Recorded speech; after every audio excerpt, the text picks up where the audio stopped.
Excelências, convido os membros a observarmos um minuto de oração ou meditação.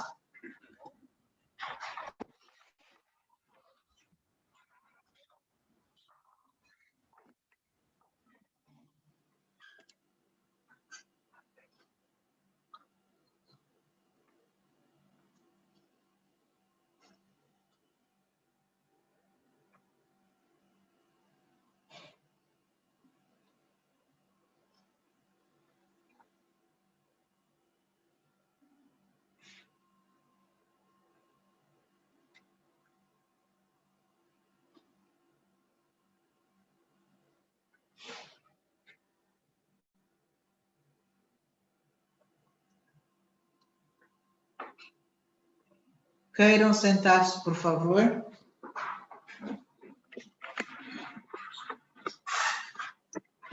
distintos deputados,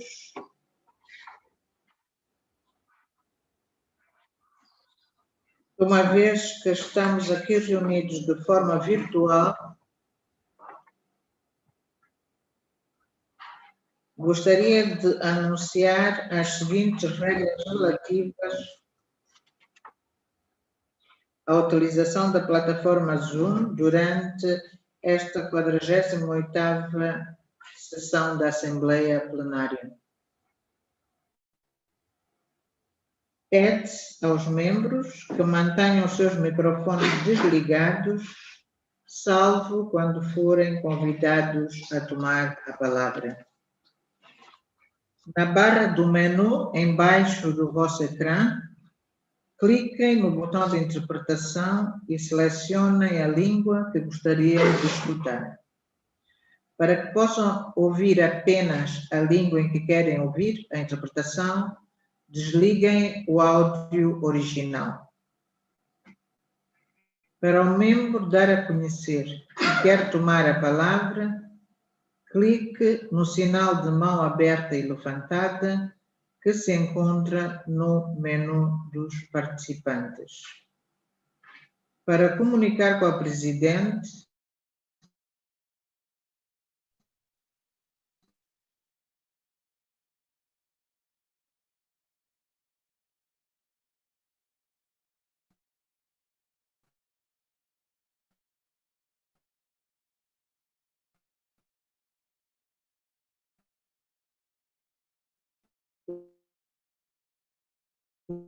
use o chat box. Recebi comunicações apresentando os nomes dos novos membros designados do artigo 7, nos termos do número 4 do artigo 8º da Constituição do Fórum Parlamentar da SADC, que estabelece que todos os representantes do Fórum deverão prestar juramento ou declaração de adesão ao Fórum na forma e maneira que forem aprovados pela Assembleia Plenária. Assim, convida a Secretária-Geral a administrar a prestação de juramento ou a declaração de adesão para os seguintes novos membros, que estão a participar na Assembleia Plenária pela primeira vez desde a sua designação para o Fórum Parlamentar da SADC. Do Lesoto, Sua Excelência Mfosi Nkazi, Sua Excelência Lequeto Mocito, Sua Excelência Ntsala Mafa. Seychelles, Sua Excelência Rosi Bistoki, Sua Excelência Audrey Vidot e Sua Excelência Richard Labrosse. Senhora Secretária-Geral, faça favor.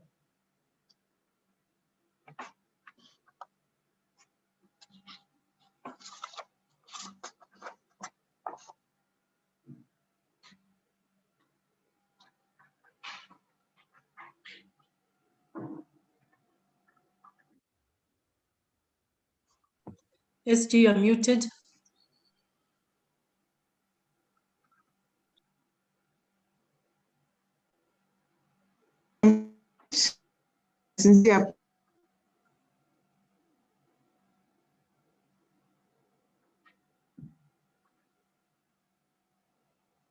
Be taken in groups per country.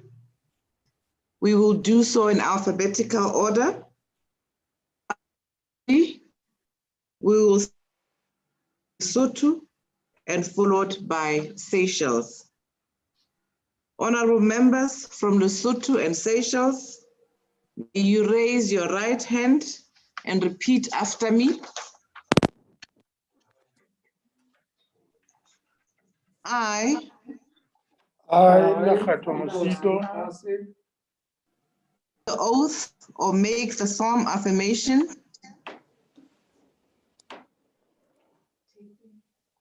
take the oath before this August Plenary Assembly of the SADC Parliamentary Forum. A, that I shall uphold the Constitution and the rules of procedure of the SADC Parliamentary Forum. That I shall uphold the Constitution and the rules of the procedure of the SADC Parliamentary Forum. and demonstrate respect for the forum's institutional organs and demonstrate respect for the forum's institutional organs, and that I shall uphold to the best of my abilities and the that guiding- I shall uphold to the best of my abilities the guiding principles and core values of the SADC Parliamentary Forum. the guiding principles and the values of the SADC Parliamentary Forum. I thank you, honorable members. I wish to hand over, Honorable President.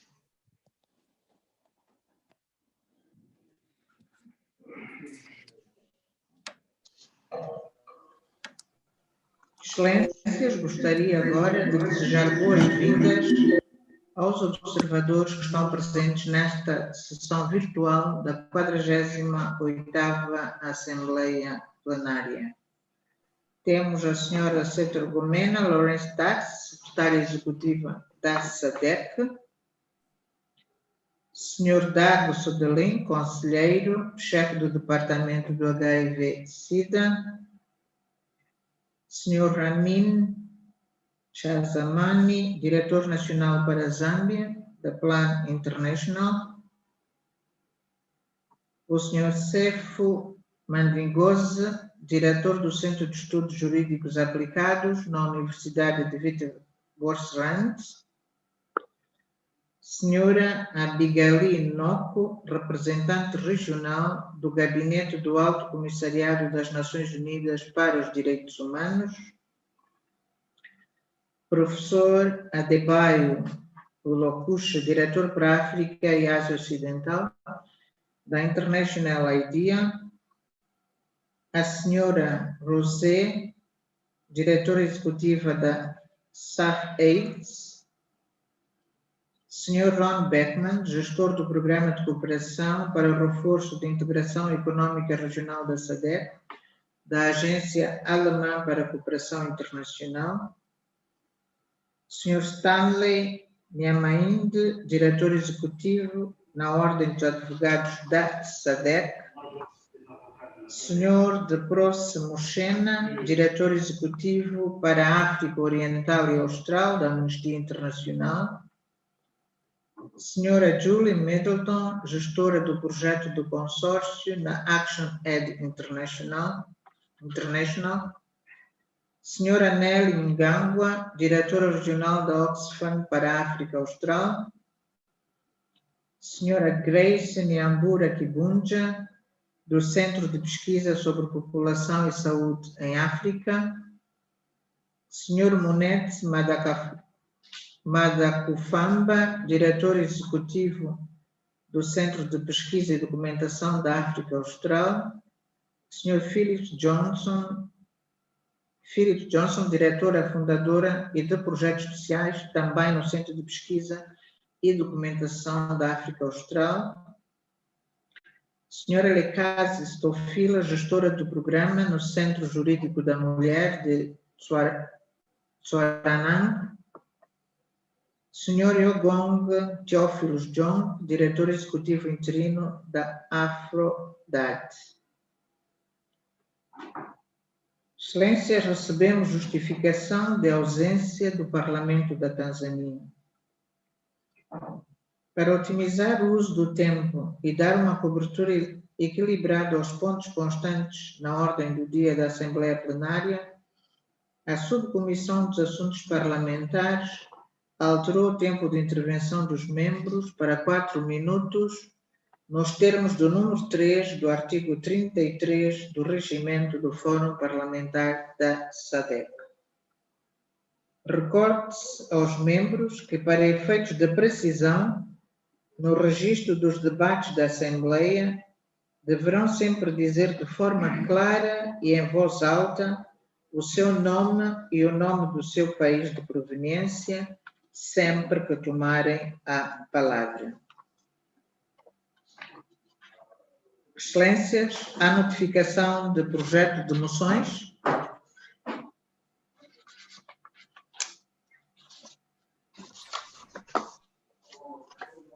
Honorable Senator Magagula.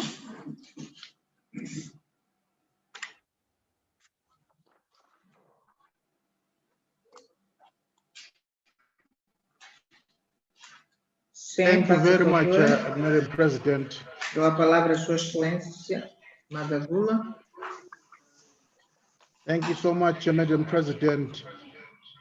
I give notice that on Saturday, the 5th December 2020, I shall move that the 48th Plenary Assembly do accept the report of the Executive Committee on Policy and Administrative Matters. I so move, Madam President. Thank you. Honorable Speaker. Muito obrigada, Excelência Magagula. Honorable Speaker. Mais Jacob alguma Mutenda. notificação?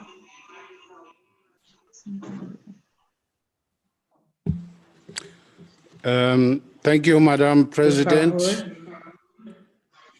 Thank you, Madam President.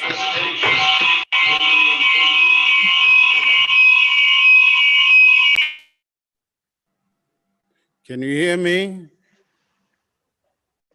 Yes, sir. Thank you, Madam President. Sim, por favor. I give notice that today, Friday, 4th December 2020, I shall move that the 48th Plenary Assembly do adopt the motion on a matter of urgency and regional importance, condemning terrorist attacks in the Republic of Mozambique and expressing solidarity with the government and people of Mozambique. I so move, Madam President. Muito obrigada. Mais alguma notificação? Honorable Speaker Thandi Modise, South Africa. Por favor.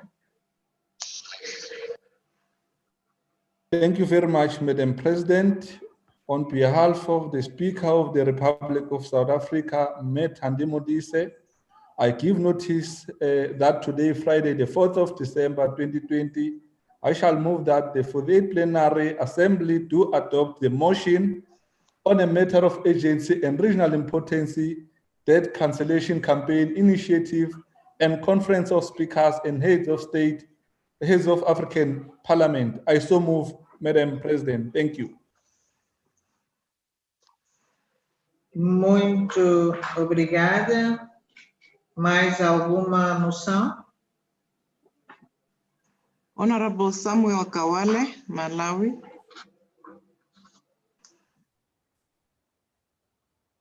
Por favor.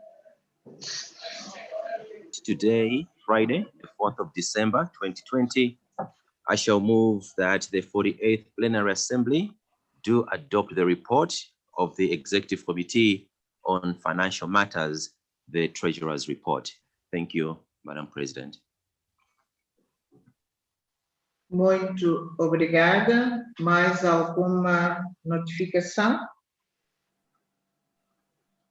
Honorable Matibe, South Africa. Thank you very much, Madam President. I give notice that today, Friday, the 4th of December, 2020, I shall move that the 40th Plenary Assembly do adopt the motion on matter of urgency and regional importance, the impact of African migratory locusts on agriculture and food security in Southern Africa. I so move. Muito obrigada. Mais alguma notificação? No, Honorable President, those are all the notifications.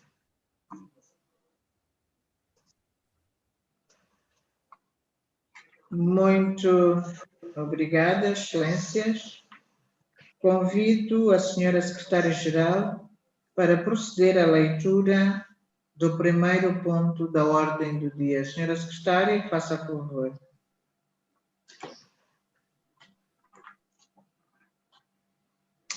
Notice of motion for the adoption of the report of the Executive Committee on Financial Matters, known as the Treasurer's Report.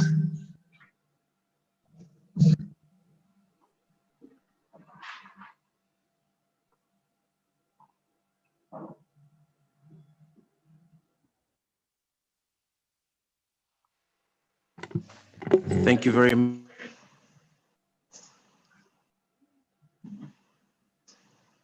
Honorable Treasurer, you are muted.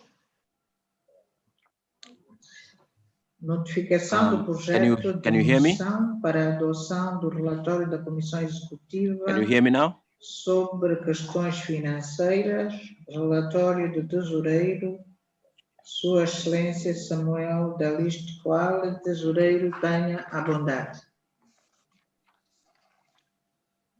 Thank you very much, Your Excellency, Honorable President, honorable members. I am privileged to present to you the financial statement as I explained earlier on as I was moving the motion. Honorable Your Treasurer, Excellencies. You Yes, may Madam wish to SG. you may wish to move the motion in your name before you proceed to the whole report. Thank you very much, Madam SG. Madam President, I wish to move that I proceed with the motion that is appearing on today's order paper. I beg to move. Muito obrigada. Quem apoia?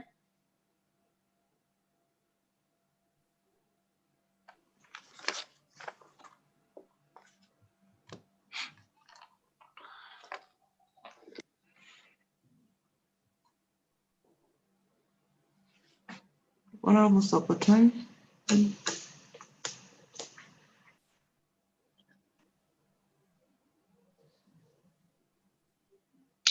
Yes, Madam. Quem?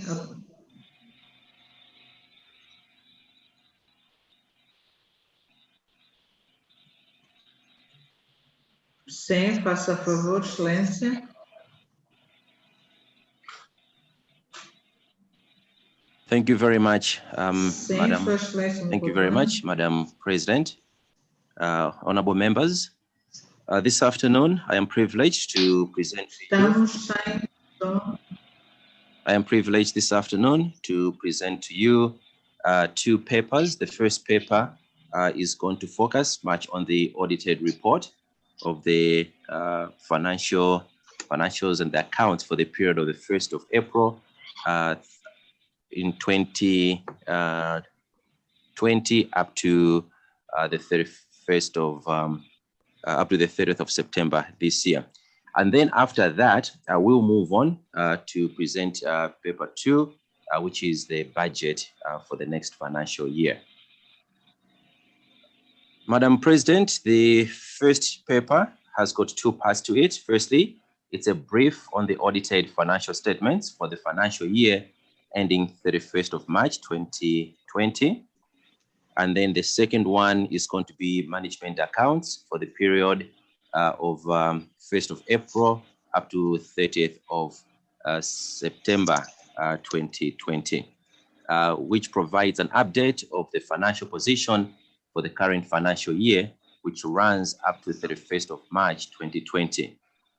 The update also includes, among other matters, the status of the mandatory member contributions as of 30th November 2020, the budget performance report as of 30th September 2020, and the implication of COVID-19 on financial performances of the forum.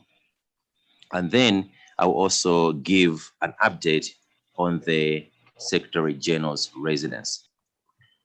Firstly, the audited financial statements for the year ending 31st of March 2020 have been circulated, and we believe everyone has had a chance to look at that report. The responsibility of the Executive Committee, which acts on behalf of the Plenary Assembly for the annual financial statement, are outlined also in that report. But in brief, the Executive Committee is responsible for the preparation of a fair presentation of the annual financial statements with accordance and in accordance with the international financial reporting standards and the requirements of the Constitution of the Forum. In preparing the annual financial statements, the Executive Committee is also responsible for ensuring that the assessment of the Forum's ability to continue as an ongoing concern, also disclosing, as applicable, matters related to the going concern and using the going concern basis of accounting unless the Executive Committee either intends to liquidate the Forum or to cease operation or have no realistic alternative but to do so. Auditor's report. In the opinion of the auditor, the annual financial statements presently, they are actually presenting a fairly, in all material aspects, the financial position of SADC PF as of 31st March 2020, and its financial performance and cash flows for the year then ended in accordance with international financial reporting standards and the requirements of SADC PF constitution. The following areas are worth noting. Firstly, in terms of the property, plant, and equipment of the Forum, the value of the property, plant, and equipment reduced from 4,502,716 Namibian dollars as at 31st November 2019 to 4,011,491 Namibian dollars as at 31st March 2020. John, we're going to pass here. The reduction in value was caused by depreciation amounting to 248,396 Namibian dollars and impairment loss of 268,723 Namibian dollars. The impairment loss was caused by the revaluation of the property at 66 Erosweg, Eros Windhoek from 4,168,723 Namibian dollars, which is which ended up being 3,900,000 Namibian dollars, which is a depreciation of 87,053 Namibian dollars. Secondly, we had an accumulated surplus.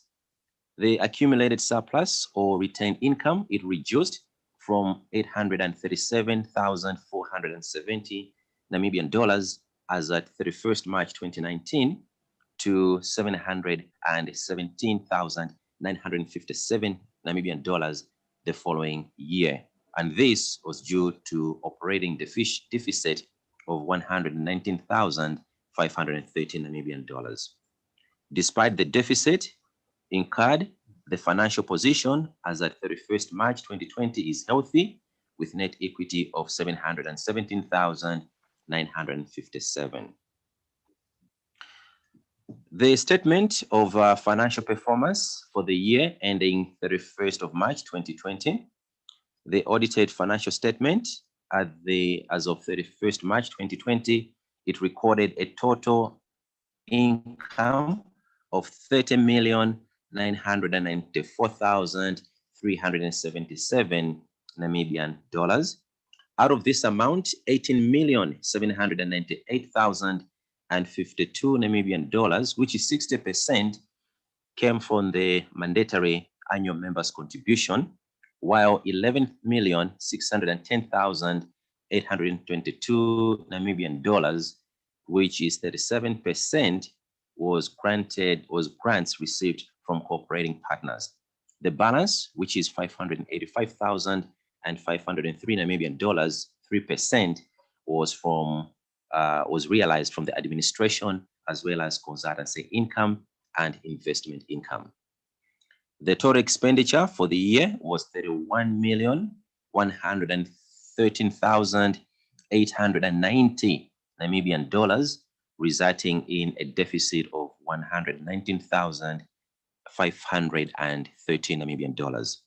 Pursuant to the resolution of the 46th Plenary Assembly in December 2019, the payment of arrears to staff members, which are the notches increments accrued over the last 4 years, was effected during that financial year, which ended on 31st March 2020, and was adequately catered for within the available funds in the forum. The institution has therefore settled its liability with staff members regarding this issue. A decision for the consideration of the plenary. The Plenary Assembly is requested to consider and approve the audited financial statement for the year ended 31st March 2020. I'm now coming to the second part of the report, which is the management of accounts for this period, April 1 up to 30th of September 2020. Firstly, we have an update on member contribution as of 30th of November 2020. The annual mandatory contribution are the main sources of revenue for the SADC-PF as provided at Article 21 of our Constitution. And we also have to know that the current annual mandatory contributions from members follows a 5% increment, which was approved at the 46th Plenary Assembly in December 2019, and it was effective on 1st April 2020. As of now, each member country is supposed to contribute 1,501,500 Namibian dollars per year, apart from Seychelles, which contributes 127,050 Namibian dollars per year. The total revenue from the mandatory contributions for the financial year as of 1st of April 2020 to 31st March 2021 is therefore going to be 21,148,050 Namibian dollars. This includes Madagascar, which became a member of SADC-PF in December 2019. The status of members' contribution as of 30th November 2020. 8 parliaments, namely Eswatini, Madagascar, Mauritius, Mozambique, Namibia, Seychelles, South Africa, and Zambia have paid their 2020-2021 annual contributions in full. Botswana made an advance payment for 2020-2021 financial year of 1,430,000 at the level of contributions obtained before April 1, 2020, resulting with an outstanding balance of 71,500 Namibian dollars. Lesotho paid 551,187 Namibian dollars over and above the annual contribution due in the previous financial year, resulting in a credit balance which has now been applied to the 2020-2021 financial year. And as of now, they have a balance of 950,313 Namibian dollars. The following countries have not yet made any payment towards the contribution as at 30th September 2020. Angola, DRC, Malawi, Tanzania, and Zimbabwe. However, I am pleased to update that Zimbabwe made their contribution on the 2nd of December 2020, which is 4 days ago, which is 2 days ago. As of now, the arrears that member countries have that are beyond 12 months.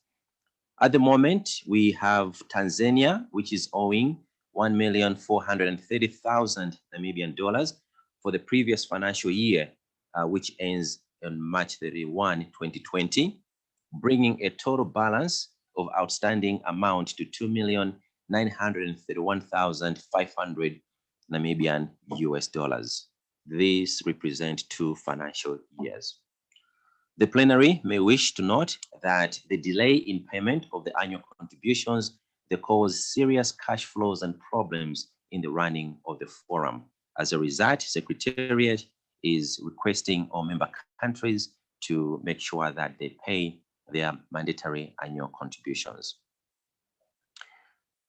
The plenary is therefore requested to take note of the above developments and to urge all those parliaments who have not paid to do so, so that the forum can continue to carry out its functions. And this has to be treated as a matter of urgency. In addition, the plenary is also requested to make a special appeal to Tanzania to settle the outstanding contributions for the previous financial year, as well as settle the contributions for this financial year. Budget performance as of 30th September 2020. Firstly, we need to take into account the implications of COVID-19 on the financial performance. The COVID-19 has made in court positive effects on the expenditure due to the fact that all the statutory meetings of the SADC-PF have been held virtually through Zoom. In this regard, no travel costs have been incurred and documentation has also been shared via the internet, thereby reducing the cost of printing. Due to the reduction in the number of hours of meeting, interpretation costs were also reduced. Secondly, the nature of costs has also changed. Now, with the cost moving more towards the video conferencing platform, the licenses, the graphic designs, the videos, as well as the ICT support. Savings have also been realized for transcribing services, as the cost for transcribing did not include travel-related costs because the transcribers were able to work at their national parliaments. The cost incurred amounted to $4,200 United States dollars in total for the 14 people doing the work. Secretariat staff also costed to the amount of 29,700 Namibian dollars. To demonstrate savings realized as indicated at point 1 and 2 and 3 above, expenditure incurred in respect of the 47th Plenary Assembly, which took place from the 9th to 11th of October 2020, it amounted only to 280,259.97 Namibian dollars, which is only 17.5% of the budgeted amount of 1,600,000 Namibian dollars.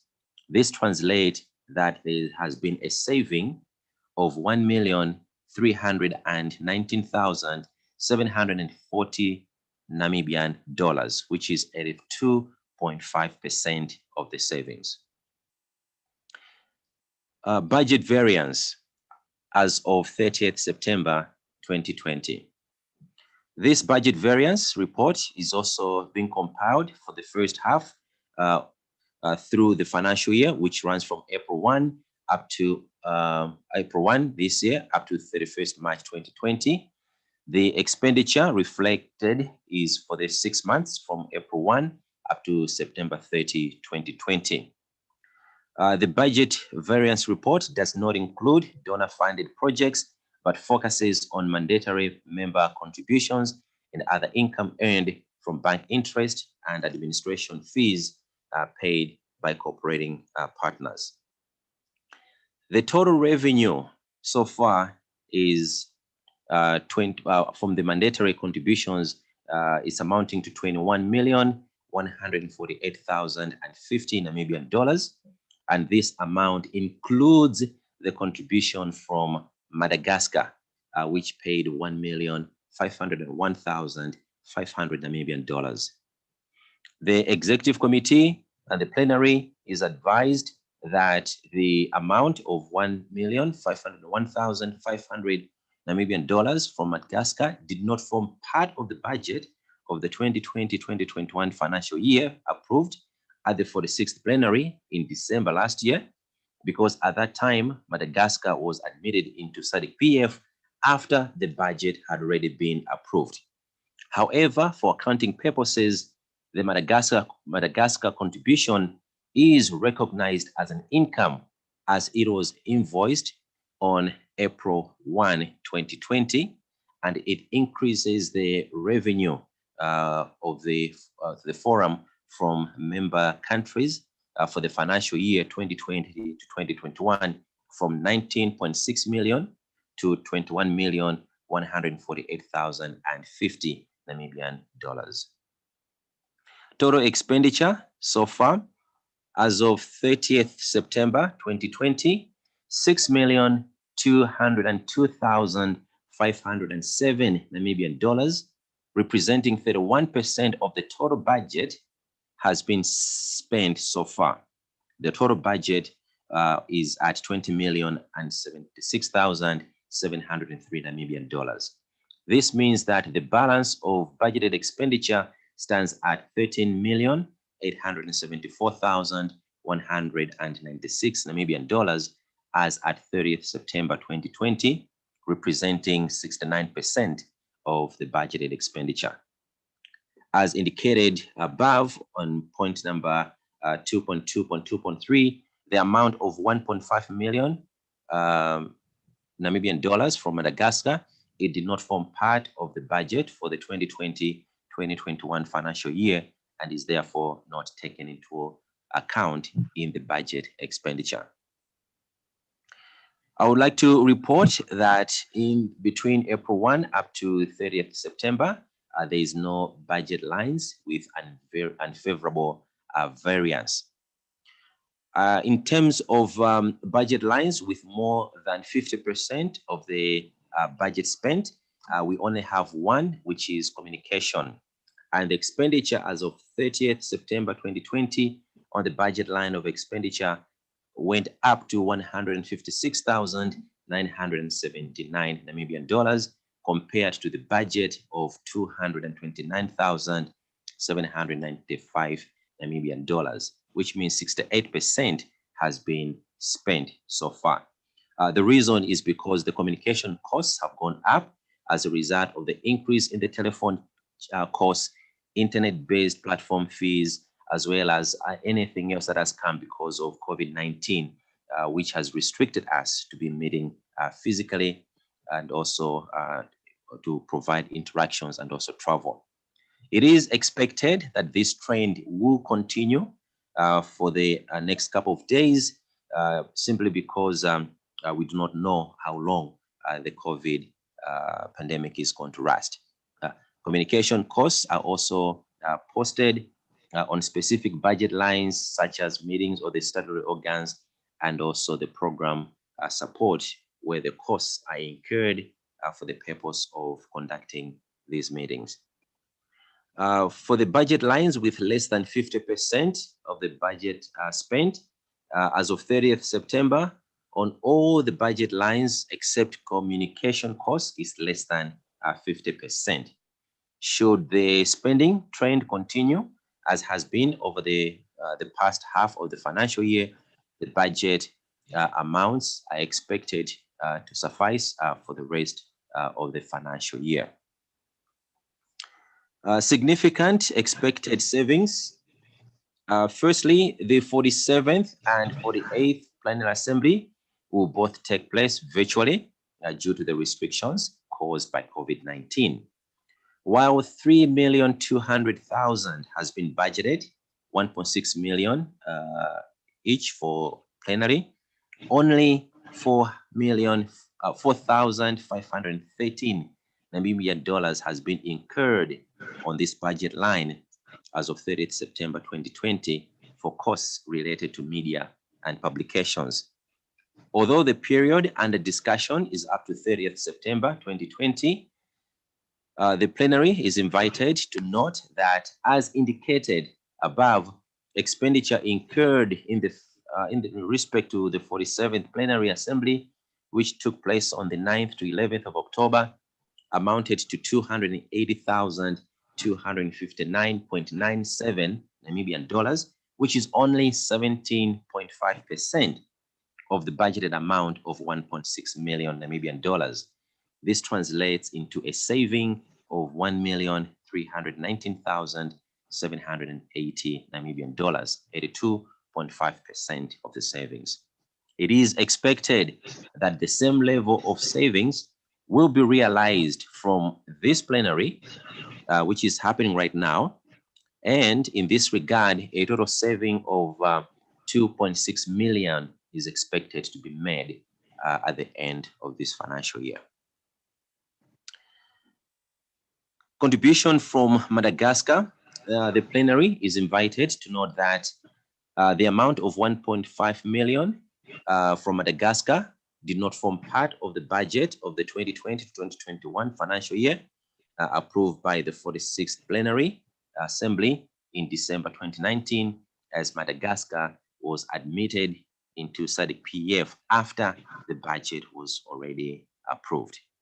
Although the 46th Plenary Assembly had resolved that funds from Madagascar contribution be used to settle outstanding notch arrears for staff, the arrears which were settled, the arrears were actually settled in full from the reserves that were made on personal emoluments realized during the financial year ending 31st March 2020, in line with good accounting principles.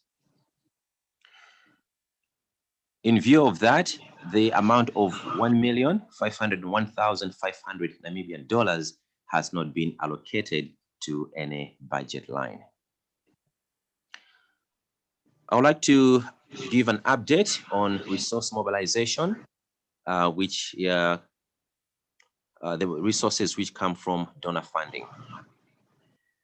A total of 16,191,650 Namibian dollars was received from cooperating partners during the period of 1st April up to 30th September 2020. And as of 30th, as of that time, the donor funds, they made up of 43% of the total funds. The details are contained in the table in the report that has been provided. The Plenary Assembly is also advised that some cooperating partners and donors have been paying directly for the services and consultancies in support of SADC-PF activities, and the costs incurred by the partners in this regard, while not ascertained, we would like to kindly have to acknowledge and appreciate the assistance that has been provided. In terms of risk assessment, due to the shifting priorities by the national governments due to the need to mitigate the social and economic effects of COVID-19, mandatory contributions to SADC-PF may not be high on the priority of these the member countries, residing in either delayed in payments or even non-payments of the mandatory contributions for this financial year. As I said earlier on, now as of the 2nd of December, 8 out of 15 parliaments have paid their contributions in full. And one country, one parliament is still in arrears from the previous financial year. The plenary is requested to consider and take note of the following on the budget as of 30th September 2020. Firstly, the expected expenditure trends and savings for the financial year 31st March 2021, as I explained. Secondly, the addition of the mandatory contribution from Madagascar to the budget for the financial year ending 31st March 2021 that was approved by the 36th Plenary Assembly in December, resulting in an excess budget of 1.5 million, which, if not expensed, will serve to increase the equity of the forum through accumulated reserves.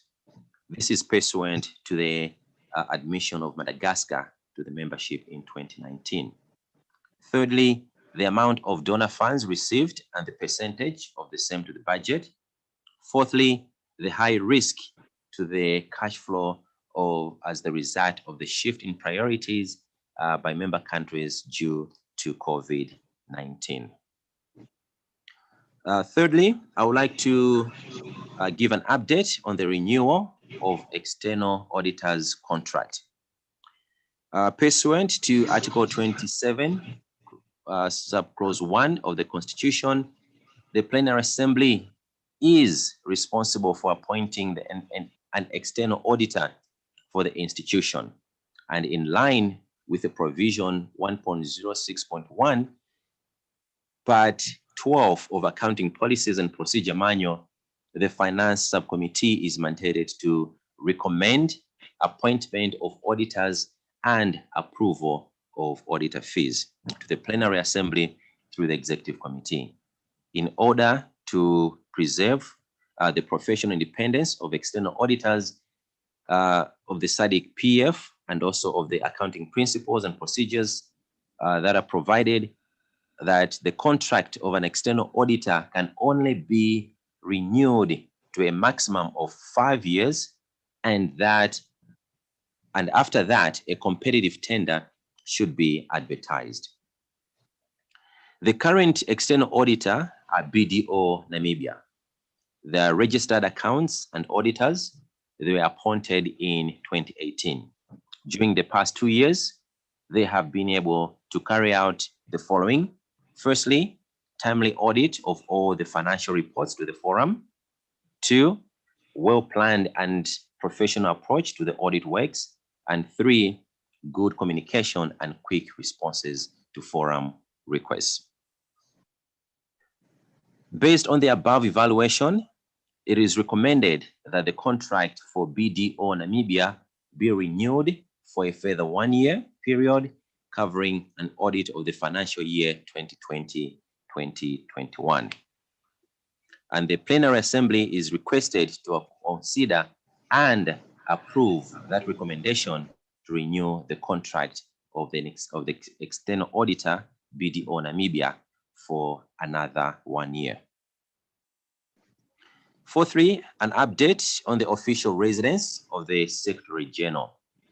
Firstly, the sale of the property that the forum owns.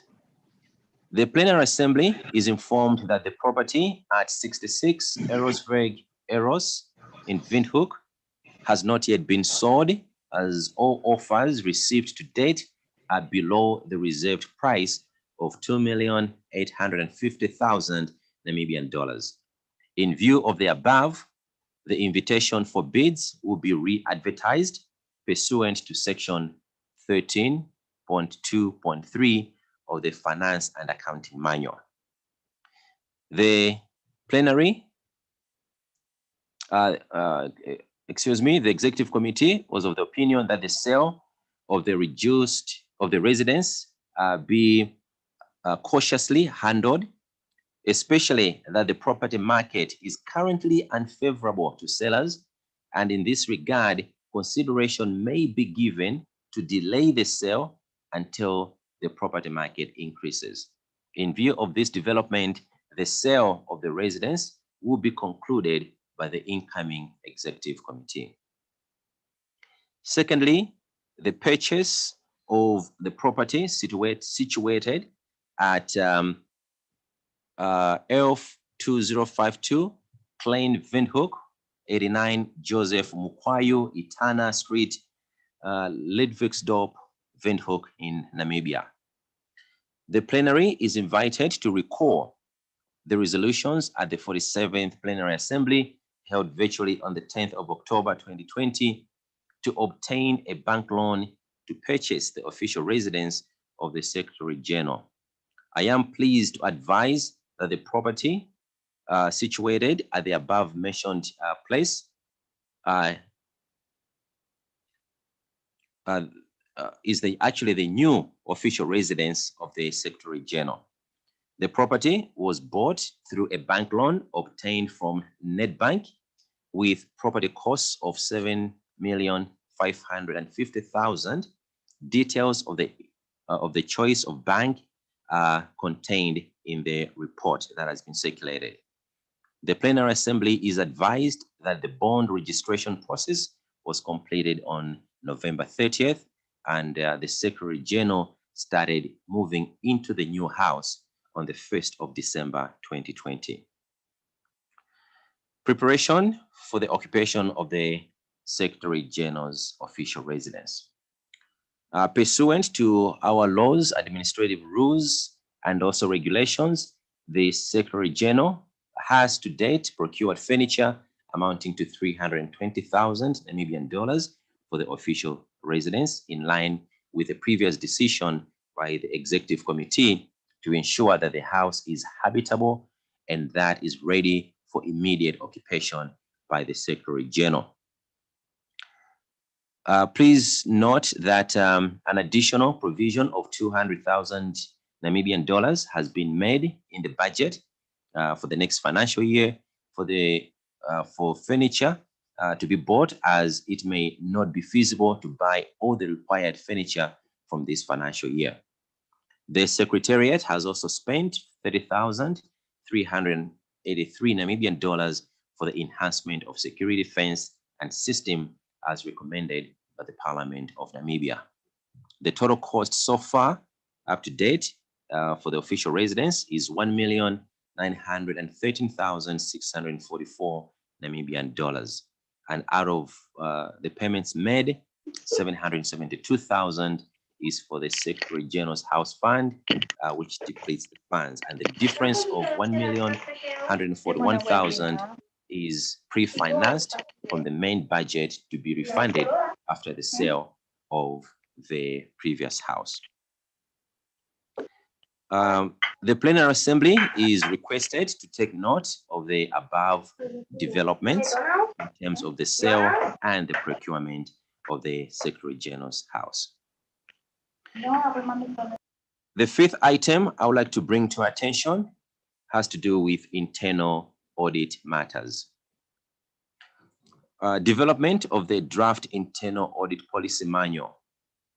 The Executive Committee wishes to advise that the internal auditor submitted draft internal audit policy documents, which included an internal audit charter and internal audit methodology pursuant to the advice from the Office of the Secretary General, which indicated inadequate capacity at the Secretariat to renew the draft document.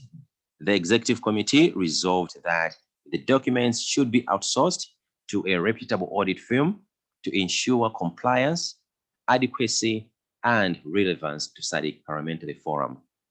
Based on the previous consultancies engaged for the development and review of similar policies, it is estimated that the cost of the consultancy will be approximately 10,000 United States dollars. Secondment of internal auditor.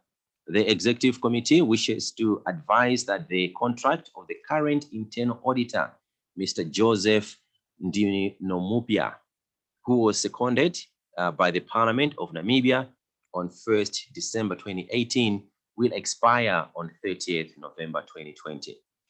Pursuant to the resolution of the 43rd Plenary that an internal auditor should be seconded on a 2-year rotational basis from member countries, instead of recruiting one on a full-time basis. Member countries are therefore requested to consider seconding an internal auditor for the SADC PEF as a secretariat. It is hoped that the secondment will be effected by January 2021. Decisions for the consideration of the Plenary Assembly. The Plenary Assembly is requested to approve a variation of 10,000 United States dollars, approximately 165,000 Namibian dollars, from the Plenary Assembly budget line to professional, consultancy, and legal expense budget line to cater for the renewal of the internal audit policy documents. As indicated above, considerable savings have already been realized from the 47th Plenary Assembly budget, so we do have funds for that. And secondly, the Plenary Assembly is invited to take note of the development regarding the internal auditor. The Plenary Assembly is requested to express SADC PF's gratitude to the Parliament of Namibia for having seconded an internal auditor for the period December 2018 up to November 2020. Madam President, honorable members, that is the first part of my presentation as I was presenting the report of the financial standing over the period of 6 months, April 1 up to 30th September.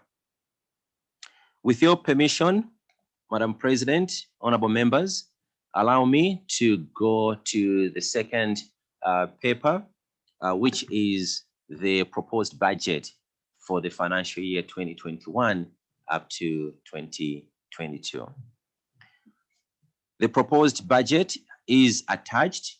It has been circulated, and I would like to proceed with the assumption that you have those documents handy.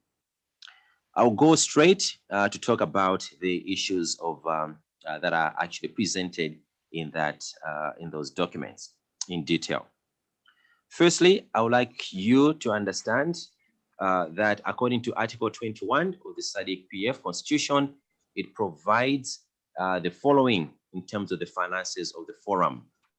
1, annual mandatory contributions for member parliaments, which shall be determined by the Plenary Assembly on the recommendation of the Executive Committee. 2, in terms of grants or donations from governments, SADC, other international organizations and charitable institutions, including international parliaments, groupings. And 3, various fundraising activities approved by the Plenary Assembly as recommended by the Executive Committee. And 4thly, any other sources approved by Plenary Assembly to form part of the income. Mandatory contributions. The mandatory contributions has increased by 1,501,500 Namibian dollars from 19.6 million in the previous financial year, 2020-2021, up to 21,148,050 Namibian dollars in the financial year 2021-2022, due to the added contribution from Madagascar, which became a member of SADC PF in December 2019. And now the number of member parliaments has also increased from 14 to 15. An amount of 432,688 Namibian dollars has also been raised from administrative fees charged to cooperating partners. Income from donor funding amounted to 23,399,340 Namibian dollars, an increase of 49% compared to the previous financial year. The total revenue in the consolidated budget for 2020-2021.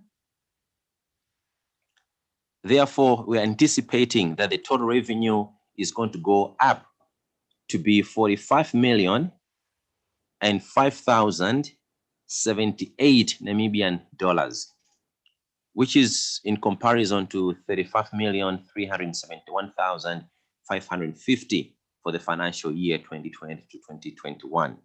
This is an increase in the total revenue of 9,633,528 Namibian dollars, representing 27%. A total of 51% of the amount of the 23,399,340 Namibian dollars is from donor funds, while 21.1 million, representing 47%, is from the mandatory contributions from member countries. I would like to go into the budget lines one after another. The total budgeted expenditure is going to be 43,343,851 Namibian dollars.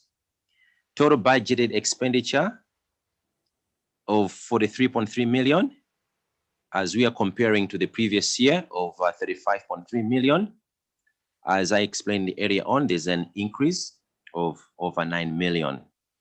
Excess of budgeted revenue over the expenditure totals 1,661,227 Namibian dollars after providing for a contingency of 80,000 Namibian dollars. Out of the total expenditure, 23,399,340 Namibian dollars is for donor-funded activities whose details are contained in the respective donor budgets. The total expenditure attributed to mandatory contributions and other income is 19,944,511 Namibian dollars. Staff emoluments.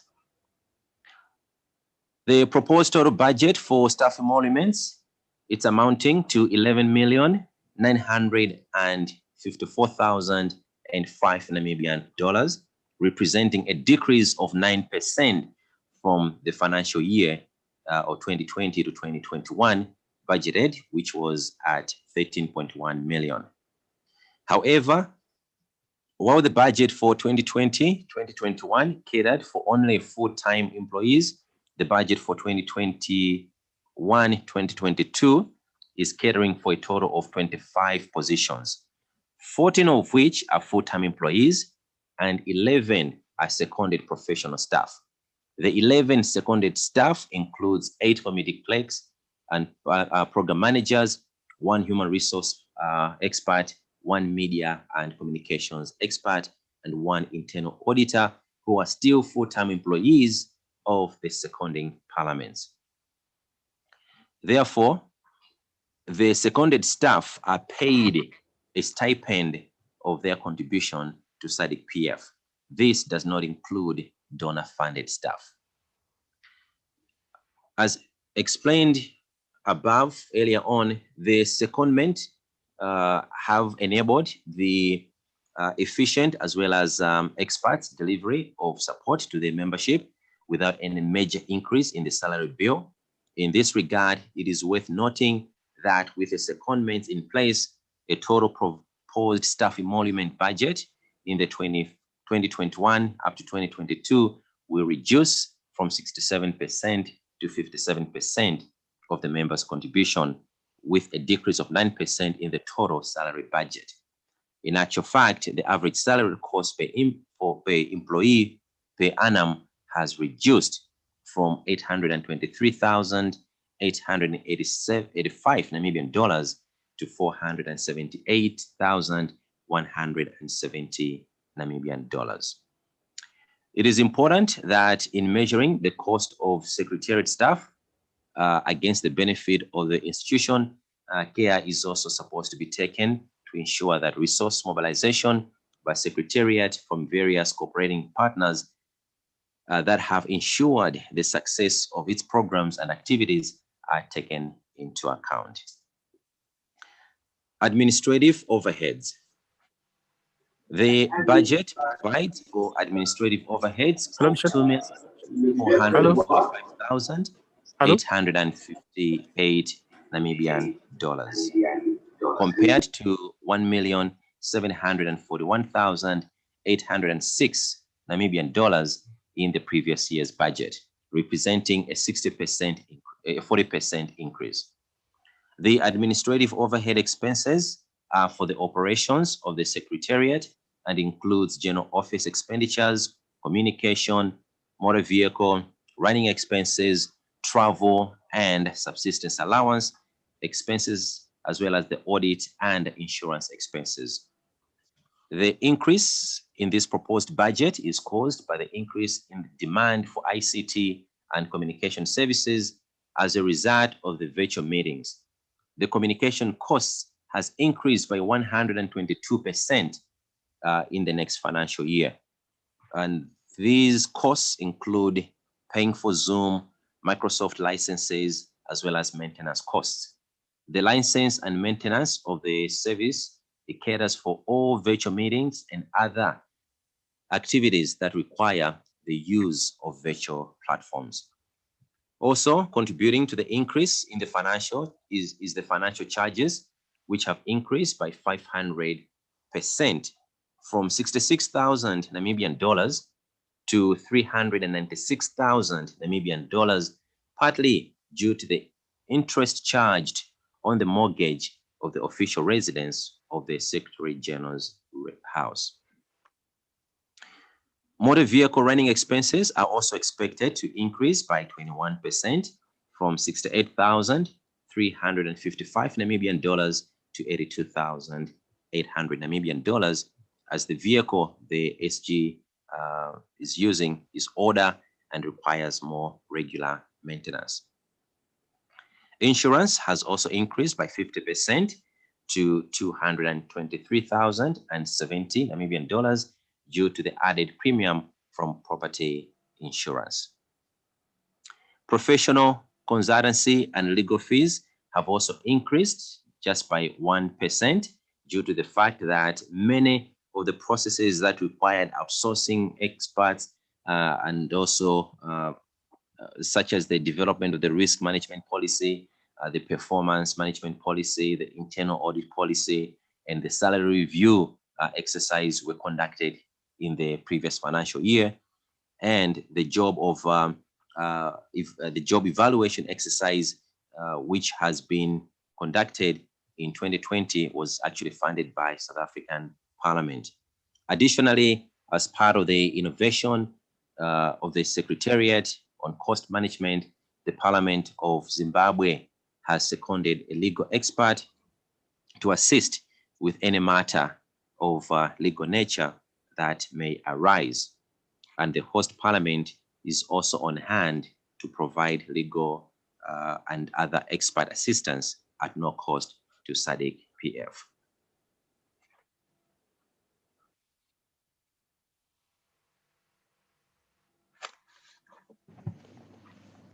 The direct operational expenses.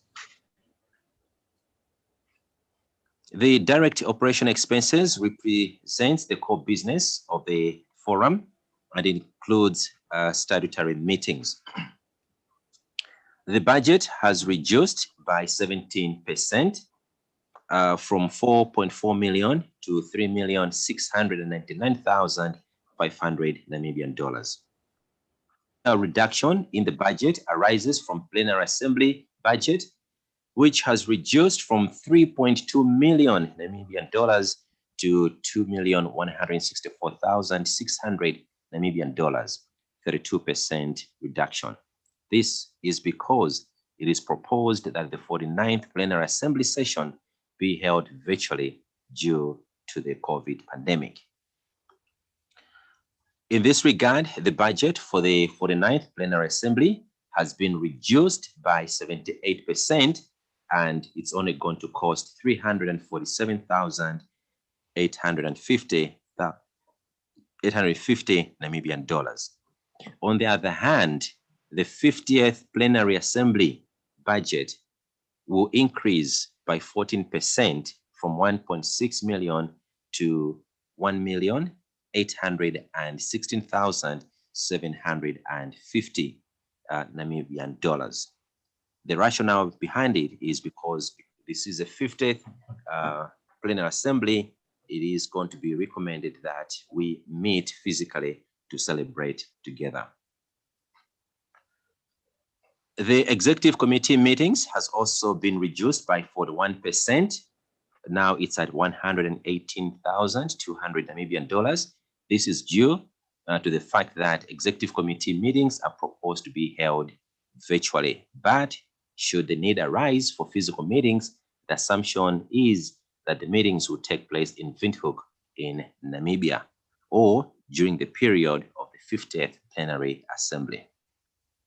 The Executive Committee subcommittee's budget has increased by 622% to 259,800 Namibian dollars in order to reflect the actual costs incurred for these meetings.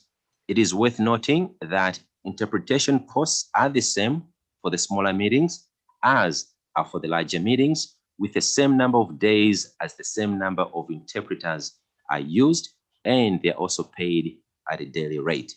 The proposed budget caters for 2 meetings each of the 4 subcommittees of the executive committee to be held virtually, and each meeting is only for 1 day.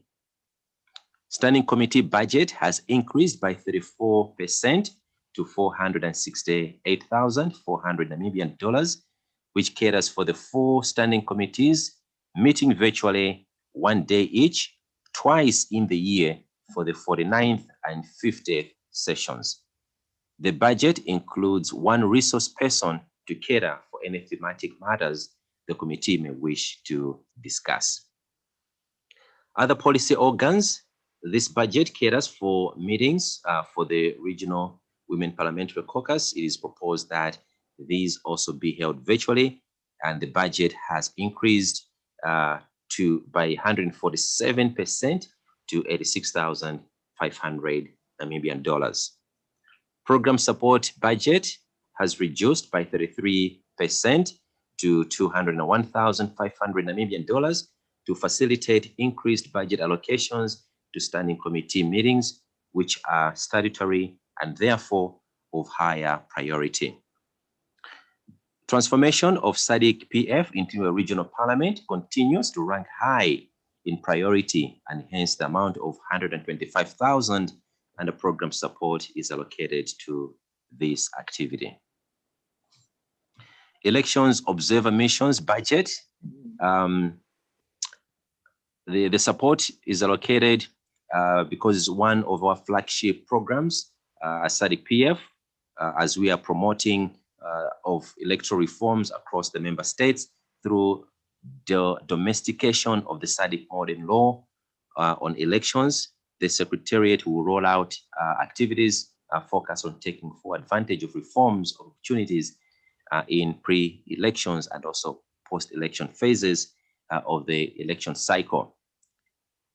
The program activities, the bulk of the expenditure is for the SRHR and HIV project under the grant from CEDA, amounting to 20,179,390. It is anticipated that more funds will be raised during the year for the various programs, as has been the case over the previous years. On capital expenditure, the budget has increased by 201%. It's now at 601,648 Namibian dollars. Due to budgetary constraints, the forum has not been able to purchase adequate new ICT furniture or ICT equipment for many years, and hence the increase by 201%. In this proposal, there is a provision for ICT equipment, which is now urgently required to cater for hosting of virtual platforms and the effective participation of Secretariat staff in the same. The number of staff that have laptops, some of them have got laptops which are older than 4 years and which are due for replacement, and the total cost is going to come to 292,448,000 Namibian dollars. The capital budget also includes an amount of 200,000 for the purchase of furniture for the official residence of the Secretary General's house. An amount of 109,500 Namibian dollars has been included for office furniture, which includes chairs, desks, and some kitchen equipment.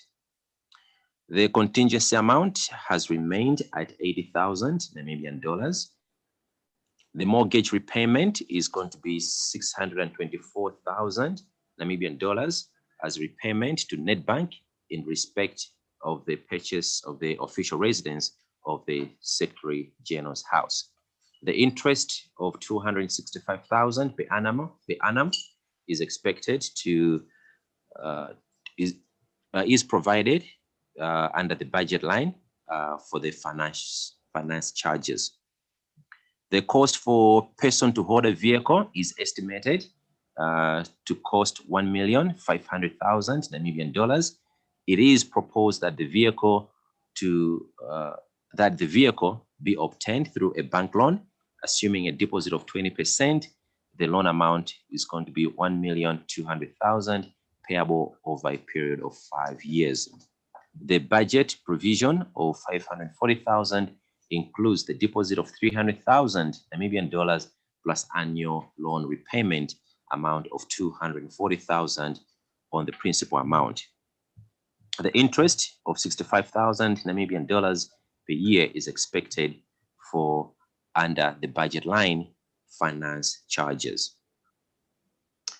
I would like to share with the plenary key recommendations.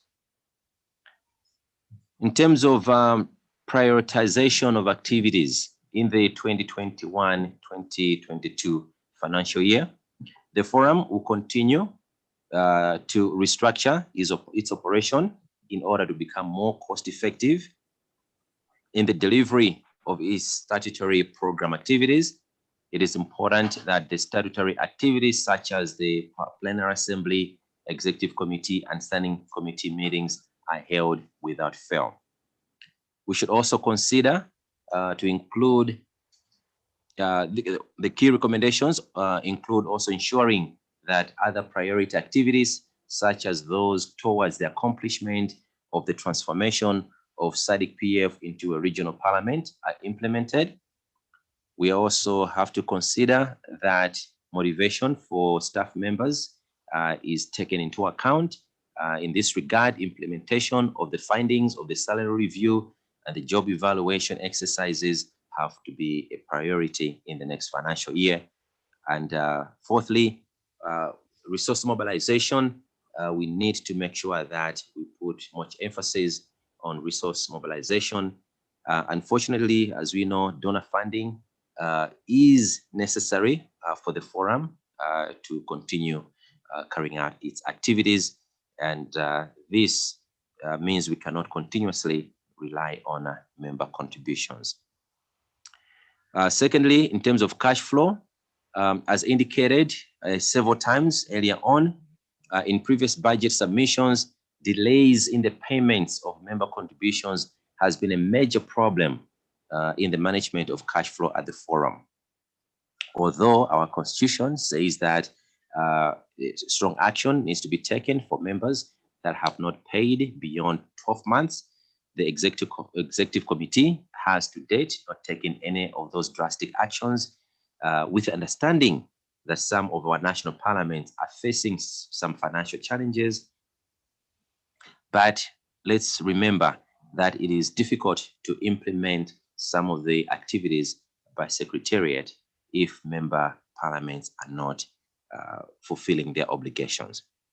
However, the accumulation of unpaid contributions may also cause serious cash flow problems for the forum. And then the forum normally does not provide any overdraft, as it is assumed that contributions from member parliaments will be received on due dates. It is therefore of utmost importance that all national assemblies contribute within a reasonable period.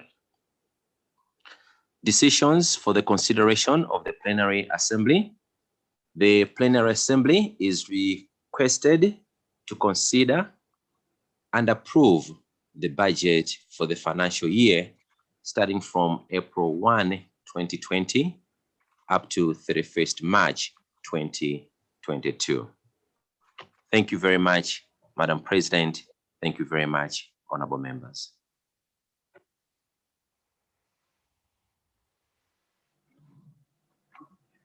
Muito obrigada, Excelência Kawal.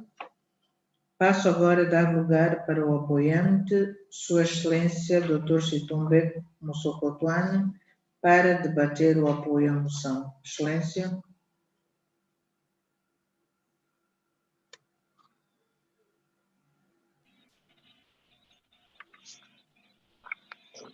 I want to thank you, Madam President, for this opportunity to make very brief remarks about the presentation by the Treasurer. The first point here is to thank the Treasury very profusely for having given us a very detailed financial position of the forum very detailed indeed. I think with that, we should be in a position to understand where the forum is with regards to the financial conditions. So I really want to thank Treasurer for that exercise. The second point I want to bring to the fore is that I think we should be relieved that in spite of all the financial turbulence that our organization has gone through in the past few years, it still remains financially viable. It's very easy at this particular moment to take it for granted, but I can assure you that with the economic problem that a number of countries are going through, and also the effect of the COVID-19, the financial pressures arising out of that have been enormous in our countries, who are the main funders of our organization. And the fact that we are still up and about, I think we should thank our government for that. The third point that I want to bring to you, Madam President, and the plenary, is that moving forward, it's the responsibility of each and every one of us to ensure that our organization remains financially stable. It's very easy, Madam Chairperson, to say we're financially stable today, but stability is never a destination. Financial stability is a process, because today you may be stable, but tomorrow you become careless, and you make all sorts of commitments which the organization may not be able to carry, and then you find that you're on the wrong side. So the point I want to make here is that even as we are financially stable today, it's the responsibility of each and one of us as individuals, the responsibility of each and every one of our parliaments to make sure that as we make demands on the organization, as we think about our organization moving forward, we should always bear at the back of our minds that the sort of demands that we make, or whether it is hiring more members of staff, whether it's whatever it is financial implications, and it is our responsibility to ensure that those are kept within what we are able to sustain.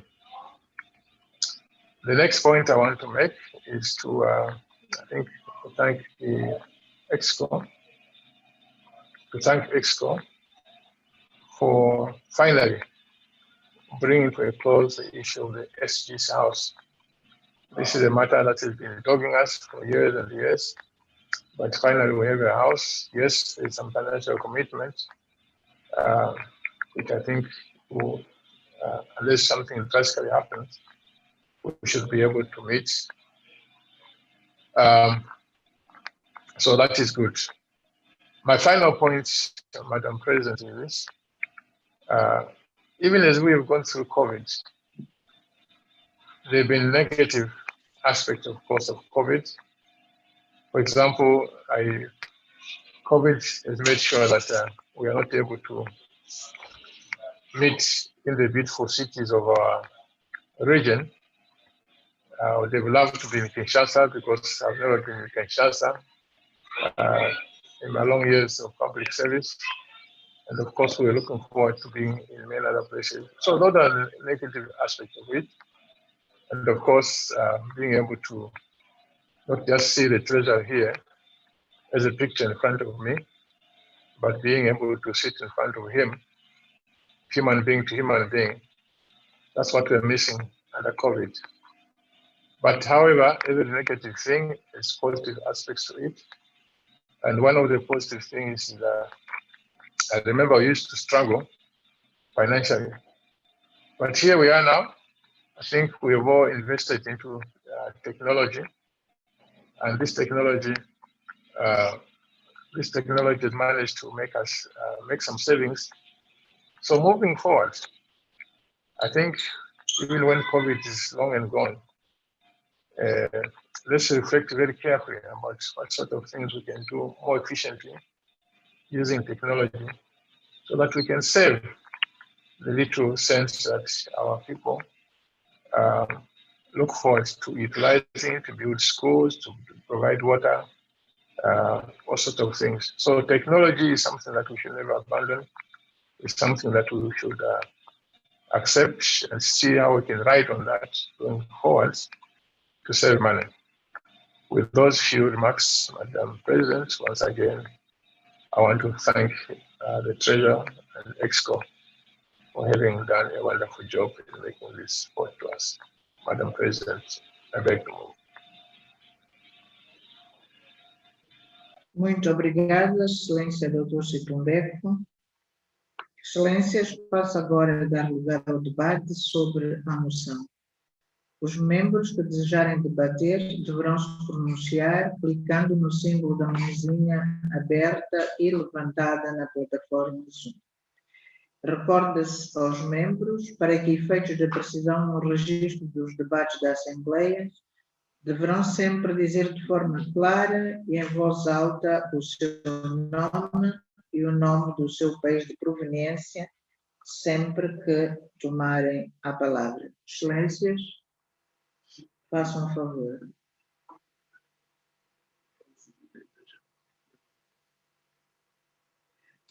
Convido Sua Excelência o advogado Francis Mudenda. Excelência, faça favor.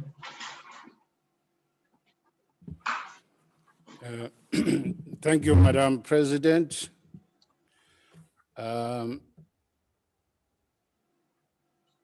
May I express my profound appreciation to the mover of the motion on the Treasurer's report, and also the pointed remarks by the seconder,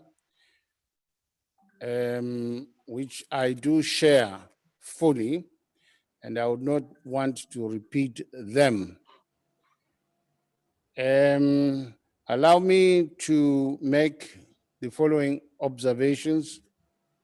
The first one, in terms of decision 5.3, I thought we should have added, as discussed at our last ESCO meeting, that the Secretary General deserves a new car and a driver in terms of administrative rule 6.2.13. This desire for a new car is buttressed by the observations by the Treasurer under 4.3.5 of the second paper of his presentation, which clearly states that the servicing of the old car, which is 6 years old, is becoming extremely expensive. In that regard, I propose that this plenary should consider the purchase of a new car for the Secretary General and also be provided with a driver.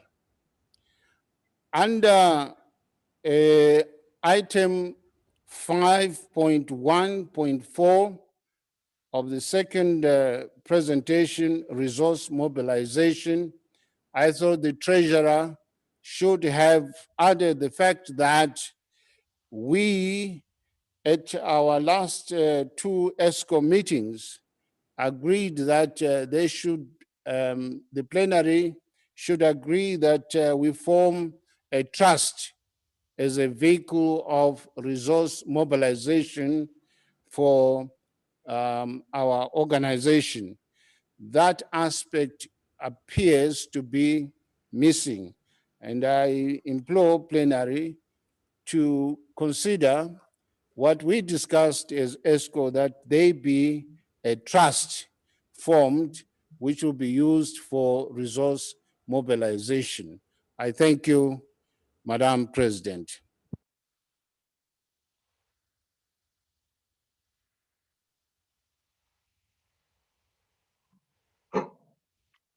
Muito obrigada. Convido agora Sua Excelência Pando Tombola Sequelemane para se pronunciar.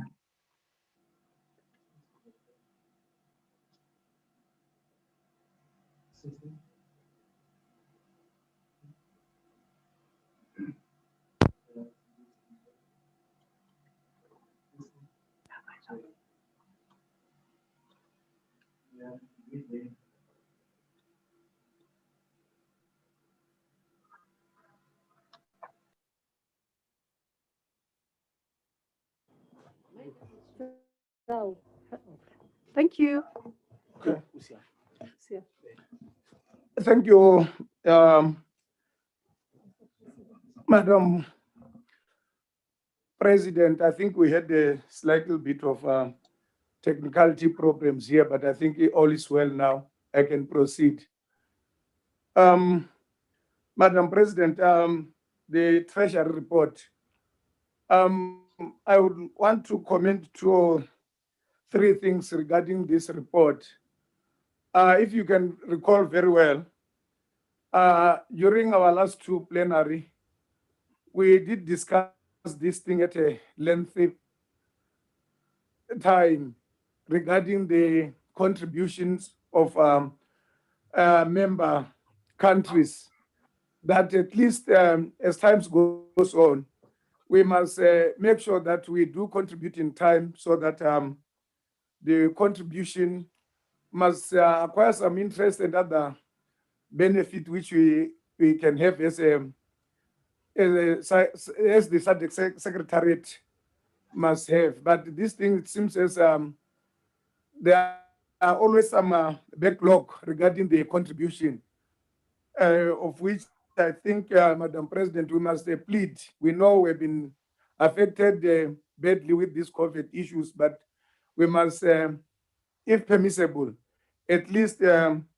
contribute in time, so that our SADC works are not affected maybe in the future by the contribution.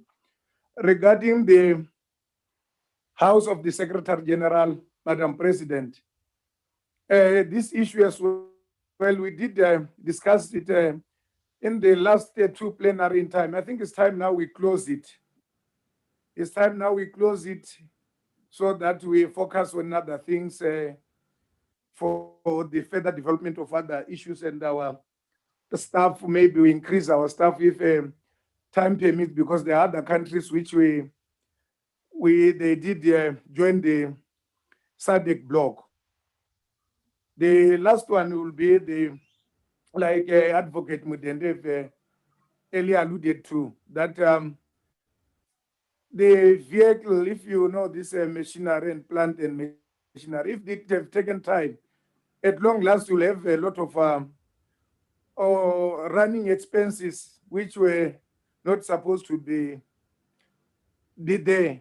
It's better we make a good thing for our organization by acquiring a new vehicle. I mean the position of supporting his idea, so that we facilitate our Secretary General. Then I think those were the few things that the first two, we must close it. We have been discussing on them for some years, for the contributions and the Secretary General's house. So it's time now we close and we focus on other important issues. Thank you, Madam President.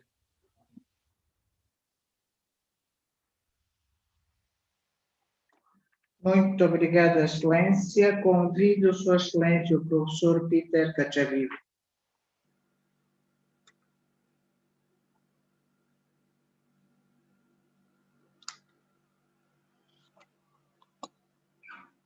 Thank you. Thank you very much, Madam President. First and foremost, I would like to congratulate our treasurer and the overall team responsible for looking after the affairs of our finance. I think they've done a very good job, and I would like to congratulate them for a job well done. I also want to thank my dear colleague, the Speaker of Zimbabwe, Advocate Jacob Mutenda, for reminding us and for underlining the importance of that missing aspect in the report, and that is the trust that we have been working on as an important vehicle for resource mobilization. I think we have made a very good progress, and I think it's important that it is included in the report and reported accordingly. Overall, as a member of the EXCO, I don't really have much else to add, but simply once more to congratulate our treasurer for the overall presentation of the report. Thank you very much.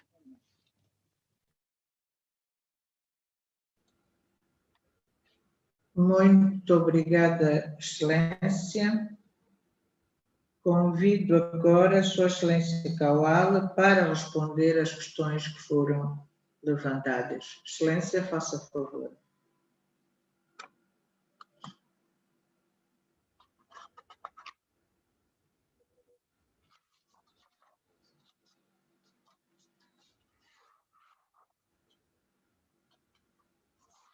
Few issues. Firstly, the issue of the car. I would like to appreciate you pointing that one out. I would like to report that we did address that the vehicle of the SG's car under point 4.9 on paper number 2. So I wanted to bring that to your attention. Point 4.9. The second issue to do with members' contribution, I like to express my gratitude to the members for encouraging one another that we need to be paying our contributions on time, so that the work of the forum should not face any delays. So I appreciate that.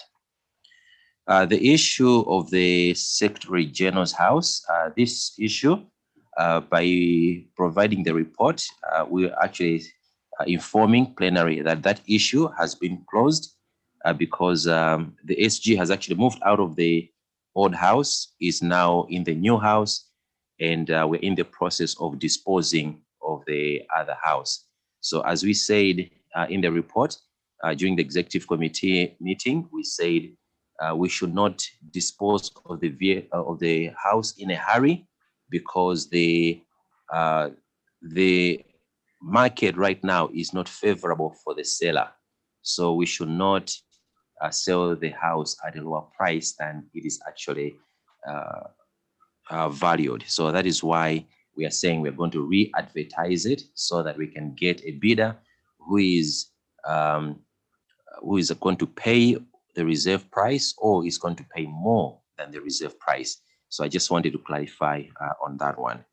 And then the issue of the trust, that one, I would also like to say that we did receive communication after it was discussed during the previous plenaries, as well as the previous EXCO committees, that we needed to proceed with the engagement of the establishment of the trust.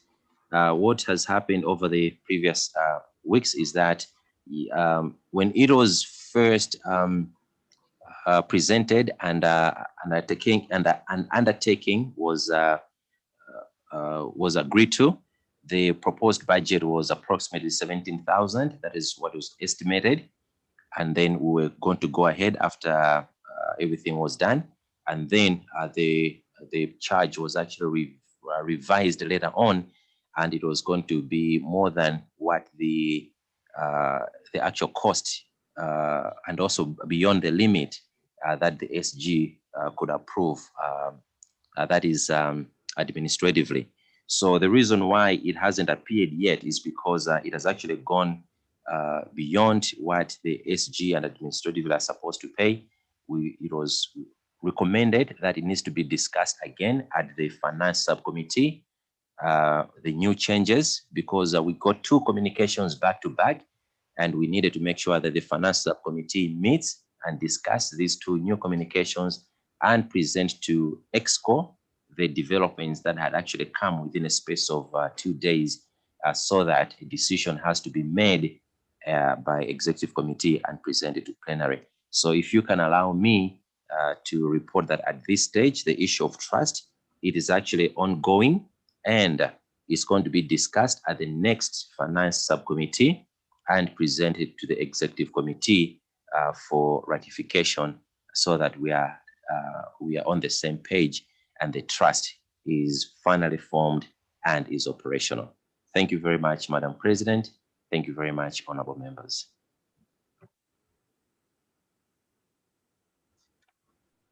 Muito obrigada, Excelência. Coloco diante de Vossas Excelências a proposta de que o relatório da Comissão Executiva sobre questões financeiras, o relatório do Tesoureiro, seja aprovado. Há objeções? Desculpe, Yes, tenho President, indicação de que Madam Sua President, Excelência, o with your advogado indulgence, Jacob Mudenda pretende falar. Faça favor, Excelência.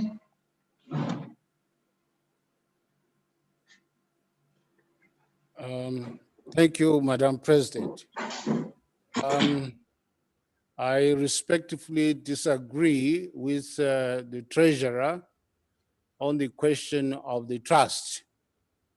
The trust idea was adopted by ESCO on the 13th to the 14th of March 2019 when we met in South Africa. And therefore, it cannot go backwards and be discussed by the Finance Committee, subcommittee. Secondly, when we discussed the matter at our last but one ESCO meeting, it was agreed that the process of the formation of the trust be investigated by the Secretary General in liaison with the host Speaker of Parliament of Namibia, and come up with the modalities of the actual formation in terms of the crafting of the trust deed or agreement. So it cannot go back to the Finance Subcommittee. It is for this plenary to agree or not to agree that a trust be established as a means of resource mobilization for our organization, if I understood the Treasurer's response accordingly. Thank you.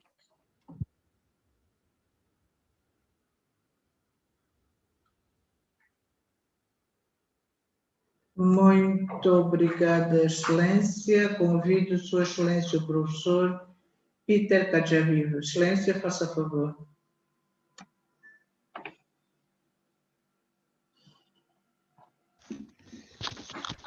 Thank you very much.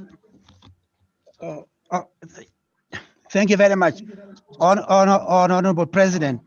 I do share the sentiments expressed by my colleague, the Honorable Advocate Jacob Mudenda, the Speaker of the National Assembly of Zimbabwe.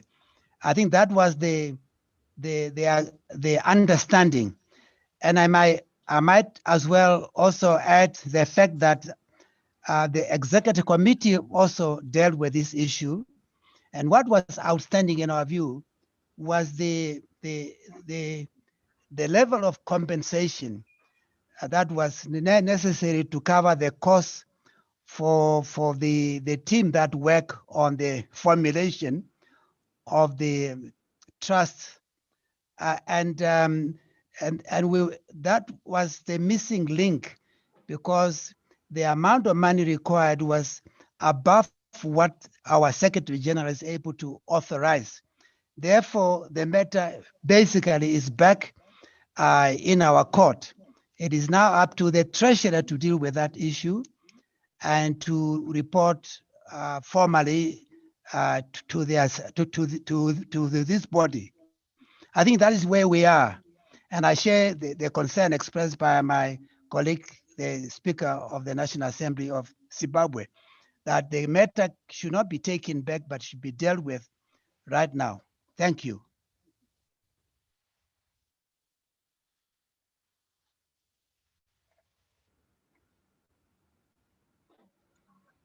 Muito obrigada. Portanto, temos a proposta para debate da questão do grupo que vai tratar de recursos. Algum pedido?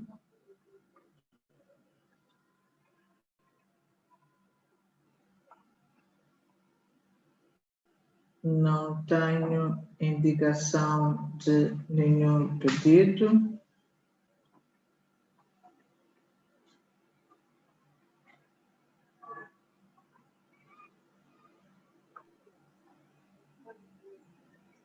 Sua Excelência Kawal, quer fazer algum comentário?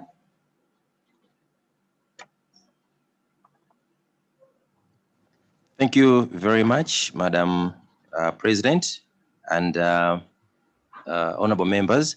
I am actually in agreement both with with my colleagues from Zimbabwe and also Namibia. My apologies, maybe I miscommunicated or I didn't communicate well. The issue was not to go back to EXCO and review the decision because it was already made. It actually had to do with the finances because there's been an increase in the amount of money that we had originally planned that we're going to pay. So it has moved from 17,000, I think it was budgeted for about 17,000 Namibian dollars. It went to over 30,000 Namibian dollars, which was actually beyond what the SG was supposed to pay. And the maximum amount she's supposed to have paid. What I should have communicated better was I was supposed to discuss with the finance subcommittee of the increase and then approve the payment of the amount which is above what we had thought we were going to pay. And then after that, we actually put it as to which budget line we were supposed to put in the next financial year. But with what has been communicated, that is actually very valid. I agree with my two predecessors who just spoke. And I would like to say that, yes, we can actually put it under the budget line of resource mobilization. All we have to do is just to give the go ahead that the payment for the consultant who was supposed to carry out the registration of the trust has to be. So I would like to oblige Madam President and all colleagues that we do go ahead and allow that we add this under the resource mobilization budget line for the 2021-2022 financial year. Thank you, Madam President. If that is an agreement.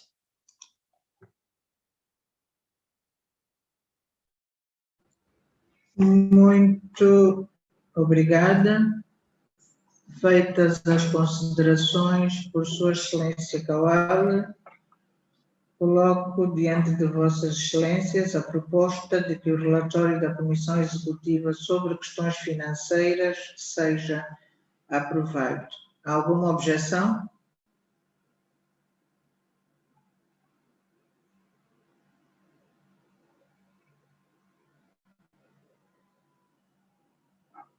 O relato não vejo. Sua Excelência Kawal, faça favor.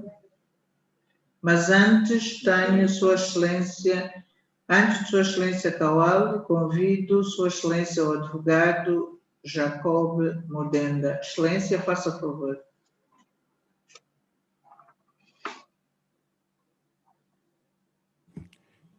Thank you, Madam President.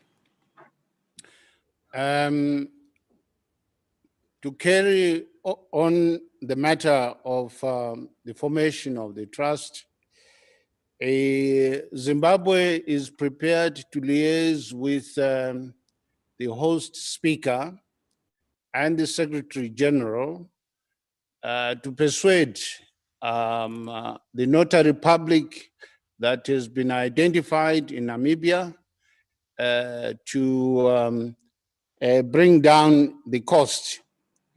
But should there be some difficulty in bringing down the cost for the formation of the trust agreement, Zimbabwe offers itself to produce the trust agreement and present it to ESCO for scrutiny before it is submitted to the registrar of such trusts in Namibia. That's the commitment that Zimbabwe is making. Should the notary public in Namibia insist on the figure that they initially quoted? Thank you.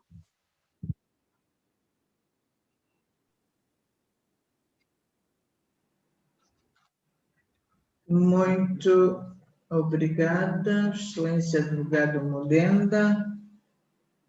Convido Sua Excelência Kawala.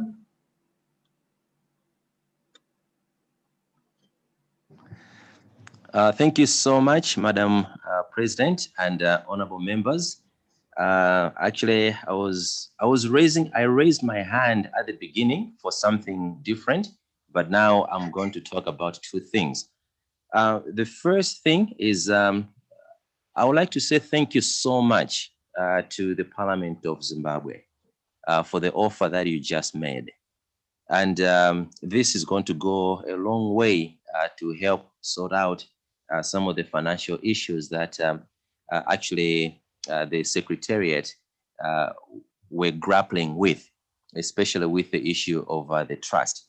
As I had said earlier on, that the reason why we want to discuss a little bit more, because it was on the finance issues, particularly procurement matters, because we needed to make sure that we follow the rules of procurement for a consultant, how much to pay if it goes beyond a certain threshold. So in my earlier speech, I said we had two communications that came back to back. The first communication was the increase in the fees.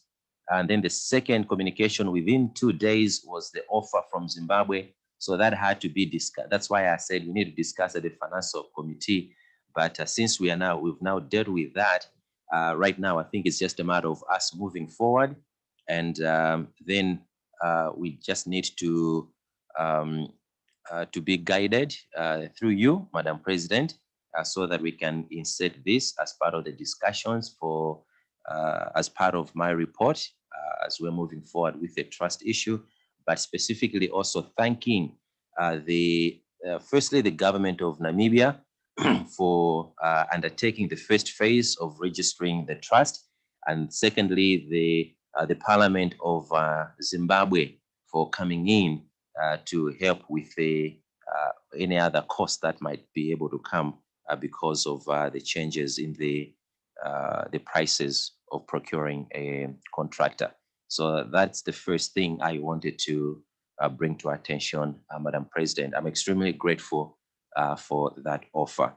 And the original reason why I had raised my hand was just to to indicate that I had there's a paper number 3, which is the audited financial statements for the SRHR project for the period of 31 March 2020, and the organization assessment review, which is only like 4 pages, and I would do it in 4 minutes with your permission, Madam President.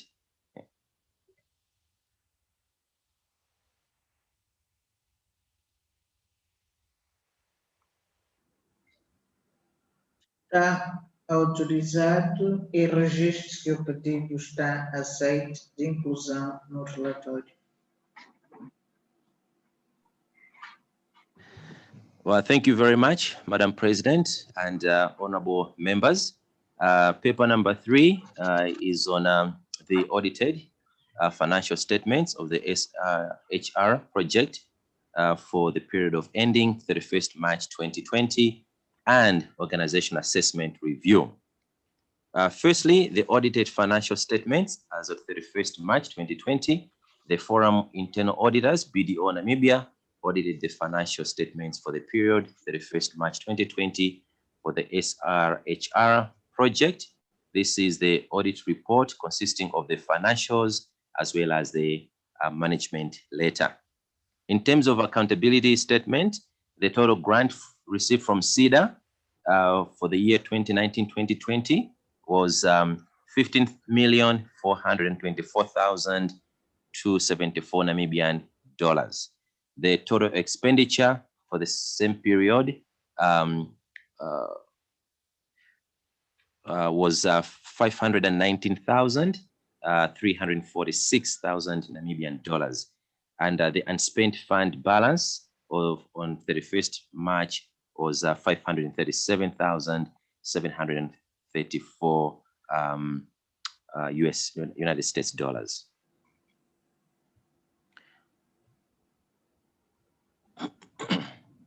The low utilization of the funds. Firstly, the project started in July 2019, and therefore the period of the implementation activities was only 9 months up to 31st March 2020. And there was also late recruitment of researchers in some national parliaments, while there are some parliaments who had not yet recruited their researchers. However, in order not to lose savings from the first year implementation, recruitment of a corporate governance executive for 2 years happened, procurement of ICT services happened, recruitment of ICT equipment, as well as the development of the model law of public finance was also developed. In terms of financial position, as of 31st March 2020, the 575,000 US dollars is in the bank account, and there was also 3,724 which was received from the Namibian Revenue Authority as a VAT refund and from SADC PF refund of expenses. In terms of management letter, in accordance with clause 6.1c of the agreement between SADC and CEDA, the external auditors prepared a comprehensive management letter. A couple of things were looked into. Firstly, regarding the organization assessment, the following issues were raised. First one, in terms of governance, plenary assembly to receive forum constitution, background and experience of committee members to align to subcommittee mandate. Secondly, the human resource management, review and implementation of a more comprehensive stat performance appraisal system. And thirdly, procurement of maintenance of a database for approval of approved suppliers. And fourthly, finance and accounting, the preparation of monthly budget control proposals. Fifthly, stores management, which is stores management system. 6, the ICT management, offsite ICT backup systems. And 7, the internal audit, establishment of audit committee. And the finance subcommittee performed this role. Therefore, there are still some audit observations that need to be looked into.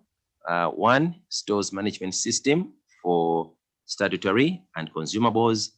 2, timesheet system. 3, monthly reconciliation of fixed assets. for cash flow and budget control of SRHR projects. The items A1, 3, and 4 above being implemented in the current financial year, while the issue to do with the timesheets is deemed not to be cost effective due to the nature of our structure. And submission to SEDA, the audited financial statements and the management letter for SRHR project was submitted to SEDA on November 16, 2020. And additionally, matters raised, therefore, will be reported in subsequent financial subcommittee and executive committee meetings. Therefore, the plenary assembly is requested to take note of the above developments.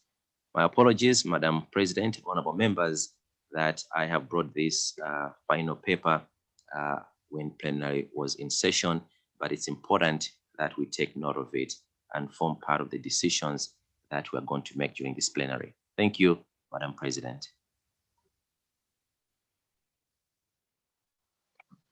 Muito obrigada, excelências. Há alguma questão em relação à informação agora prestada por Sua Excelência qual o Tesoureiro?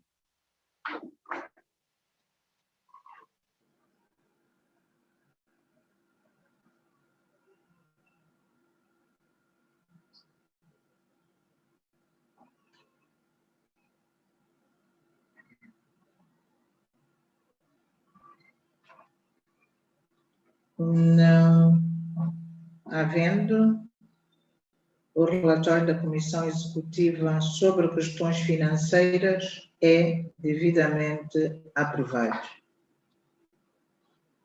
Convido agora a Senhora Secretária-Geral para proceder à leitura do segundo ponto da ordem do dia. Senhora Secretária, faça favor. Thank you, Honorable President. Notice of motion on a matter of urgency and regional importance, condemning terrorist attacks in the Republic of Mozambique and expressing solidarity with the government and the people of Mozambique.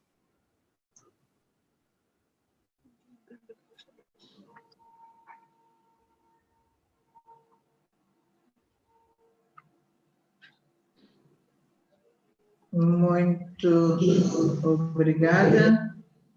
Estou a ter indicação de que Sua Excelência, advogado Mudenda, quer falar, é isso?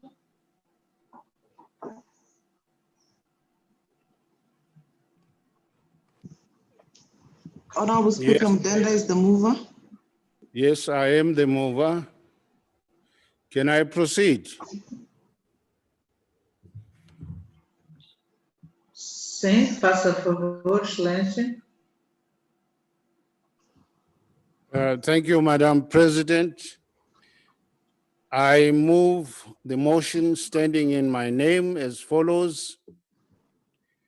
Noting with deep concern the terrorist attacks in the Republic of Mozambique, which are threatening the country's security and sovereignty and undermining the efforts to consolidate the rule of law and democracy, deeply concerned by the Sincere armed... apologies, Honorable President. The seconder. Sorry. Thank you, Honorable. Muito obrigada, advogado Mudenda. Quem apoia a moção? Tenho indicação de Sua Excelência Caualo, é isso?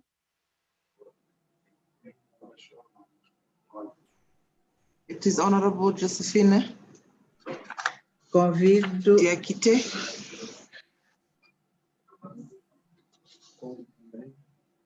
Convido Sua Excelência Josefina Diakite.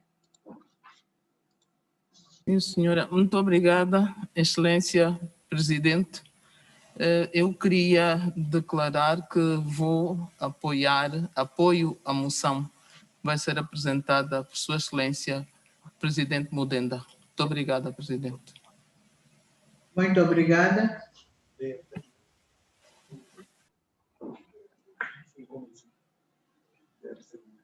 Convido Sua Excelência da República Democrática do Congo.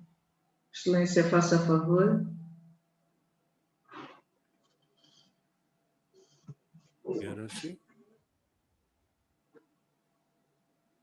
Zimbabwe interpreter. The president has called for DRC. I think there is some confusion.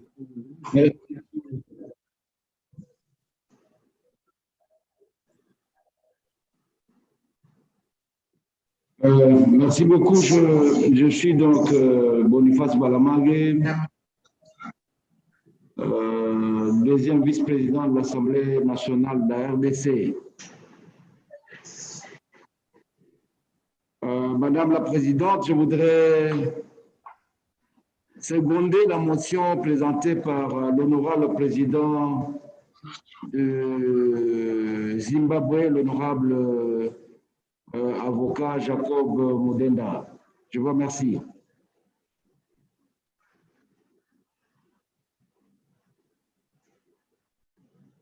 Excelência, advogado Mudenda, para apresentar o projeto de moção. Excelência, faça favor.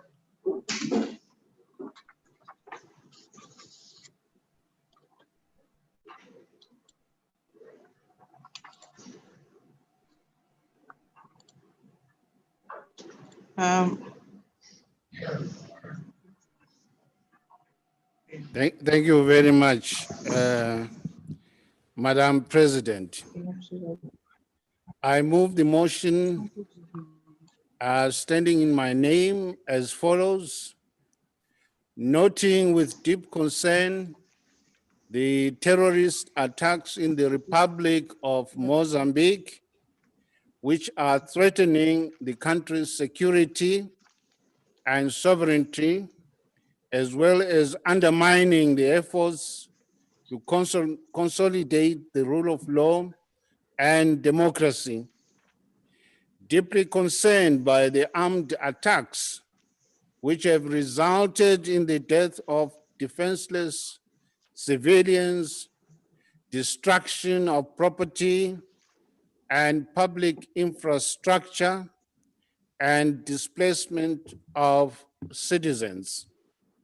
Alarmed by the serious humanitarian crisis triggered by the barbaric attacks in northern Mozambique and the negative impact on the livelihood of citizens, including the failure to access health and education services, particularly by women, girls, and children. Concerned that the attacks by the terrorists and armed groups in Mozambique constitute a serious threat to regional peace and stability, and indeed to international peace and security. Endorsing the solidarity and commitment by the 40th SADC Ordinary Summit of Heads of State and Government to the government of Mozambique in its fight against terrorism and violent attacks, and condemning all acts of terrorism and armed attacks expressed in the communique of the 17th August 2020. Reiterating the need for immediate collective action by SADC in line with the SADC Mutual Defense Pact and by the African Union to counter the terrorist attacks in Mozambique. Now, therefore, one, strongly condemns the violent attacks by terrorist groups which are destabilizing Mozambique. 2, urges SADC to urgently assist Mozambique to stem the violent insurgency and bring relief to the thousands of innocent civilians who are bearing the brunt of these barbaric attacks. 3, calls for collaborative efforts to ensure proactive implementation of the SADC's regional counter-terrorism strategy by member states in order to tackle the root causes of terrorism.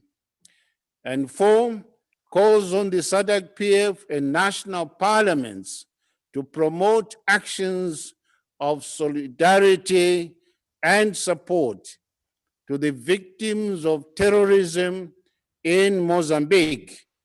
And 5, calls on the SADC PF and national parliaments to raise awareness regionally and internationally on the serious threat posed by the terrorist attacks to the regional peace and stability and international peace and security. I so move, Madam President. Muito obrigada, Excelência. Passo agora a dar lugar à apoiante, Sua Excelência Josefina Diakité, para debater o apoio à moção. Excelência, faça favor. Muito obrigada. Muito obrigada, Excelência. Eu chamo-me Josefina Pitra Diakité, sou deputada da Assembleia Nacional de Angola. Excelência, Senhora Presidente, permita-me apoiar categoricamente a moção de repúdio dos ataques terroristas na República de Moçambique, em expressão de solidariedade para com o governo e o povo de Moçambique, que de forma perspicaz e hábil acaba de ser apresentada por Sua Excelência, advogado Jacob Francis Mudenda, presidente do Parlamento do Zimbábue, a esta 48ª Assembleia Plenária. Constatando o flagelo de insegurança e crise humanitária que a irmã República de Moçambique tem enfrentado nos últimos 3 anos, devido à presente insurgência dos grupos de terroristas armados, catalisadores de grande ameaça para o povo moçambicano em particular e para a região austral em geral, subscrevo a importante necessidade dos Estados-membros adotarem medidas de solidariedade e combate à desestabilização da democracia regional, o descrédito do Estado e de direito em Moçambique e a desvalorização dos esforços de paz alcançados pelo povo moçambicano na última década. Senhora Presidente, não podemos estar alheios aos crescentes e brutais ataques perpetrados em Moçambique, que já provocaram entre 1.500 e 2.000 mortes, 424.000 deslocados e remeteram outras 144.000 pessoas para a situação de vulnerabilidade e insegurança desde janeiro de 2020. Segundo António Guterres, secretário-geral das Nações Unidas, os massacres perpetrados pelos grupos armados terroristas, que incluem decapitações e raptos de mulheres e crianças, franjas mais vulneráveis em cenários de conflito em todo o mundo, têm horrorizado a comunidade internacional no seu todo. Senhora Presidente, nós, a comunidade dos povos da região da SADC, temos o dever de unir esforços para a manutenção da paz e garantir que os crimes hediondos como estes não passem à margem da justiça internacional, da lei humanitária internacional e dos direitos humanos.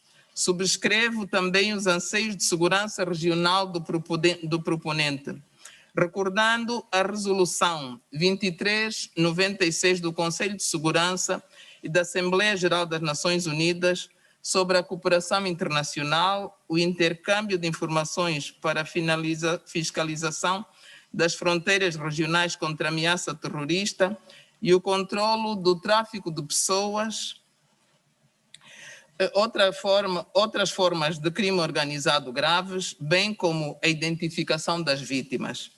Senhora Presidente, eu revejo-me veementemente no apelo aqui expresso por Sua Excelência, o proponente Jacob Mudenda, quanto à celeridade da tomada de medidas coletivas de repúdio contra o terrorismo regional e internacional, uma vez que a integridade da segurança global, o desígnio da paz e desenvolvimento da região e do planeta estão seguramente acima dos anseios fundamentais, dos anseios dos fundamentalistas de grupos armados e de terroristas. Muito obrigado, senhora Presidente. Tenho dito. Muito obrigada, Excelência de Aquité. Tenho indicação de que Sua Excelência da República Democrática do Congo quer se pronunciar. Excelência, faça favor.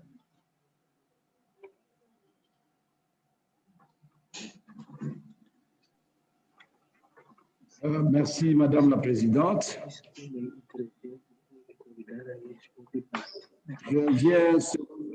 Tenho vários pedidos de inscrição. Vamos dar início ao debate. Recordar que quem se quiser pronunciar deve clicar o sinal de mãozinha aberta e levantada na plataforma. Recordar igualmente que quem se quiser pronunciar deverá dizer de forma clara e em voz alta o seu nome e cada deputado tem 4 minutos. Assim sendo, convido Sua Excelência Petros Mavimbela, de Eswatini. Excelência, faça favor.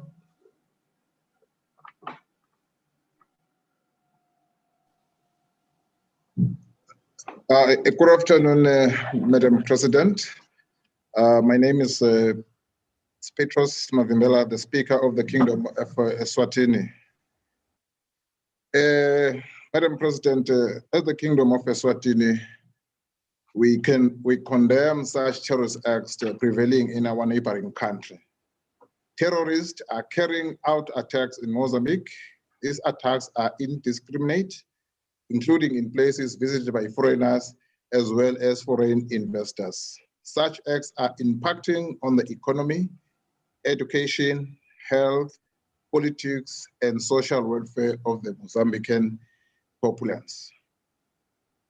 Islamic extremists have carried out attacks in Cabo Delgado since the late 2017, with attacks reported in several districts of Mozambique, including the islands of the coast.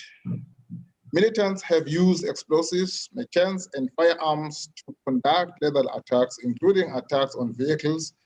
In June 2019, Islamic State claimed responsibility of an attack. Since March 2020, Madam President. Let us look on the kidnaps and precautions. Europeans and everyone else are viewed as legitimate targets, including those engaged in tourism, humanitarian, aid work, journalism, or business sectors. If you are kidnapped, the reason for your presence is unlikely to serve as a protection or secure your safe release. Employers are strongly advised to take professional security advice, be vigilant at all times, and view security measures regularly. Keep others informed of your travel plans and vary your routines. Make sure your accommodation is secure, and consider pre-deployment training or traveling under close protection, particularly if working in Cabo Delgado. The long-standing policy of the European governments and elsewhere is not to make substantive concession on hostage takers. The British government considers that paying ransom and releasing prisoners builds the capability of terrorist groups and finances their activities. This can in turn increase the risk of further hostage taking. Let us look on the girl child and women affected. Armed men suspected of being jihadists beheaded some 20 men and adolescents who were taking part in an initiating ceremony in the northern Mozambique. The area is target for jihadists operating in the region. They have attacked, looted, and set fire to several villages in the regions of Muldalo and elsewhere. At least 5 adults and 15 adolescents were beheaded by the alleged jihadists. This is so bad, Madam President. The attack took place while the victims were taking part in an initiating ceremony. The region of Cabo Delgado is predominantly Muslim, but the area in Makode where the massacre took place, the population is predominantly Christian. Then you can see the difference, Madam President. Madam President, in conclusion and the way forward, as a country, we are praying for such a regional coordinated response to curb on this terrorist act, which will soon spiral in the other provinces of Mozambique and will definitely impact on economy of neighboring countries and the regional bloc at large. We plead for Troika intervention at this point in time, Madam President. I thank you very much. Muito obrigada, Excelência. Convido agora a Sua Excelência Darren Bankman, da República da África do Sul. Chair, thank you very much. The bells were rung in 2014 for us the first time, so this is not new to us. And it's a topic passionate to myself, and I hardly support the motion that is put before us. But I'd like to make an amendment to that motion, and I'd like us to add that we actually create a work stream or a task team that looks into action steps that can be created. We have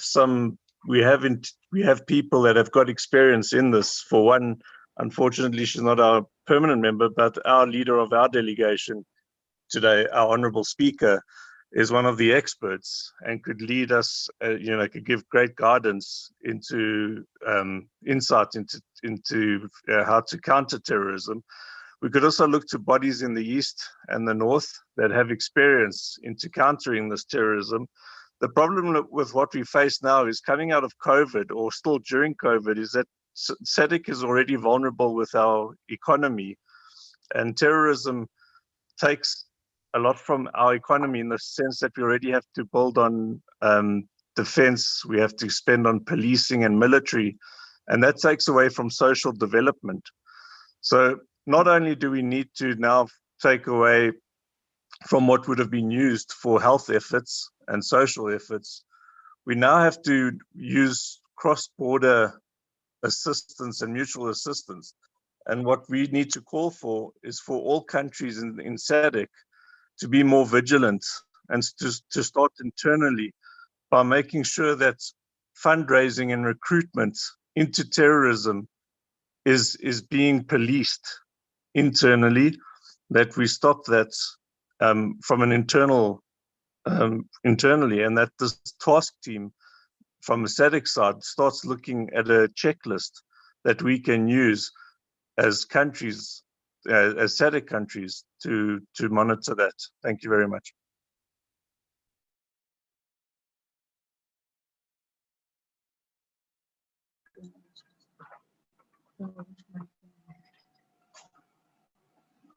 Muito obrigada. Gostaria de solicitar que depois da intervenção pudessem baixar a mão Muito obrigada. Convido agora Sua Excelência Mpando Sikelemane, por favor.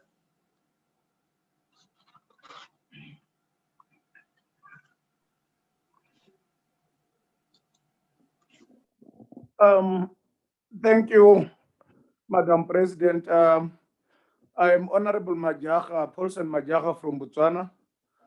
And we have our speaker here who is with us. But I'm the one who did show interest for me to comment on this motion. Madam Speaker, I stand to support Honorable Mudende with this important motion. And Madam Speaker,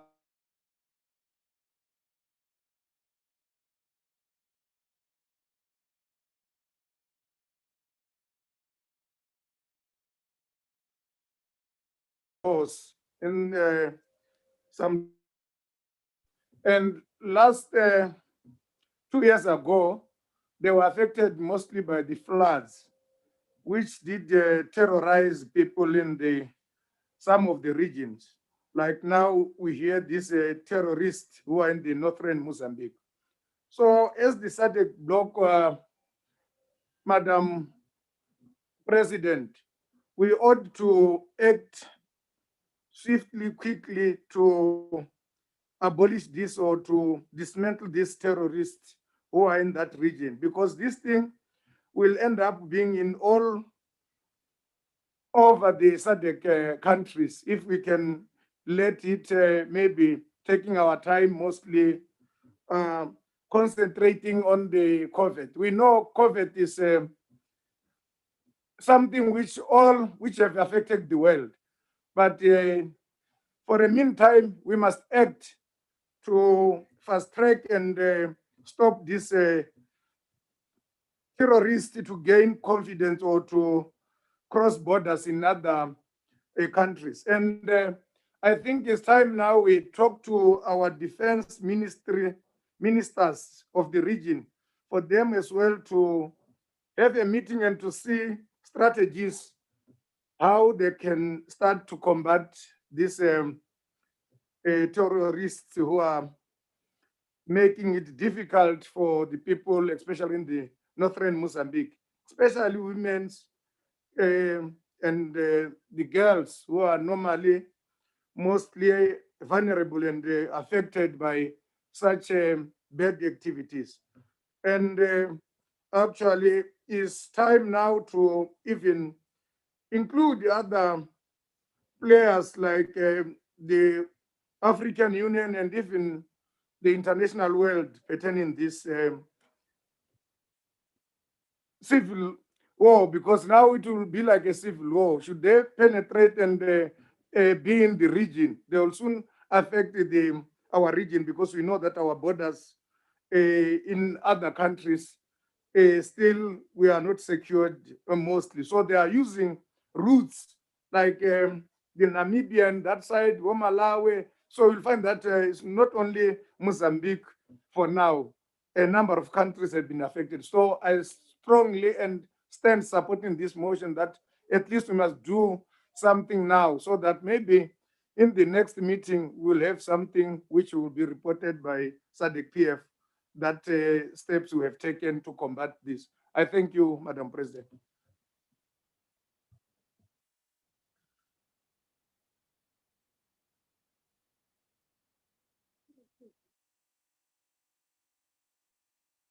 Obrigada, Excelência. Convido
Interpretation.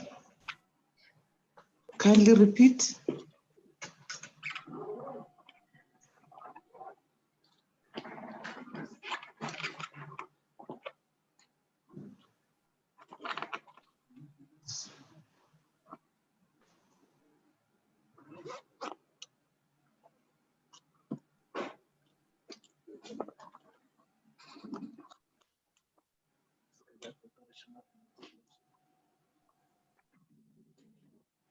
Sim, Sua Excelência, Peter Kajavi. Oh. Thank you. Thank you very much, Honorable President. I'm taking the floor to fully support the motion on Mozambique introduced by the Honorable Advocate Mudenda. I really want to say, let me take this opportunity to reassure our brothers and sisters in Mozambique of Namibia's support and solidarity. Definitely, I want to assure you that we are aware of the problems and the challenges posed by terrorism in Mozambique. And we welcome this motion, which is an expression of our collective wish in terms of our support and solidarity to the people of Mozambique. Let me leave it at that in the interest of time. Thank you very much.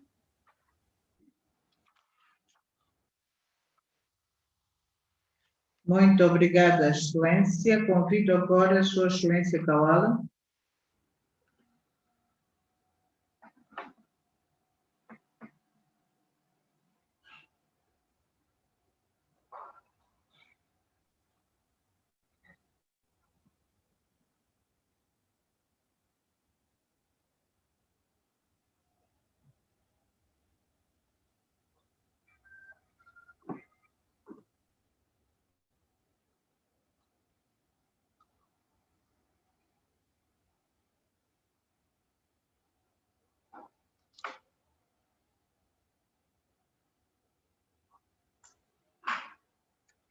Sua Excelência Kawala teria pedido.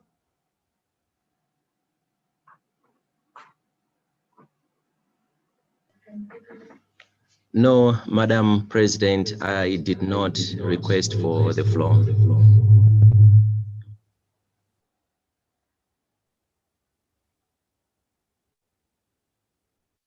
Muito obrigada. Solicito para as excelências que já tenham usado a palavra para baixarem a mão. Agradecida. Convido agora a Sua Excelência Dalton Duene, do Zimbábue.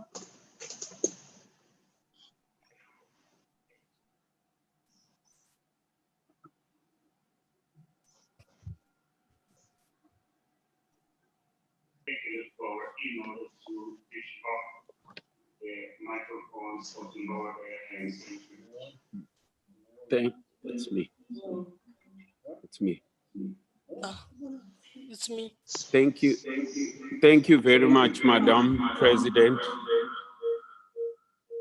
But I thought it was me. I would like to support the motion that was presented by our Speaker, Advocate Mudenda.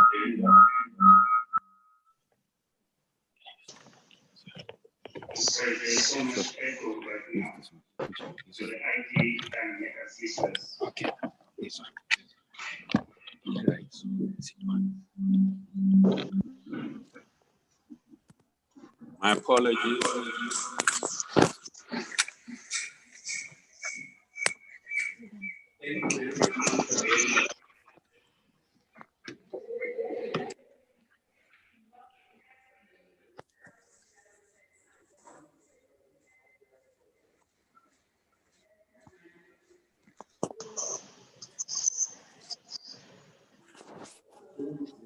Convido Sua Excelência Dalton Duene, do Zimbábue, para se pronunciar. Excelência, faça favor.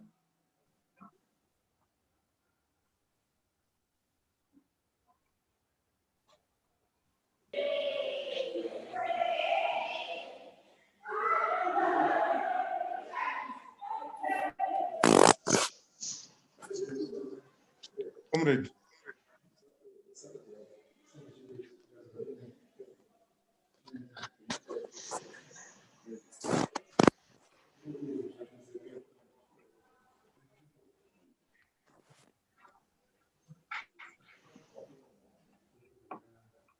Secretariado pode ajudar a ver o que se passa?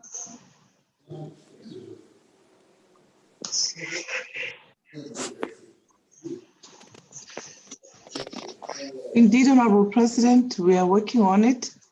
It would be helpful if the honorable members who are not taking the floor kindly mute or remove their cell phones. Muito obrigada. The honorable members may wish to also remove their cell phones if they are using a mouthpiece to avoid the echo. Thank you. Can I proceed, Madam President?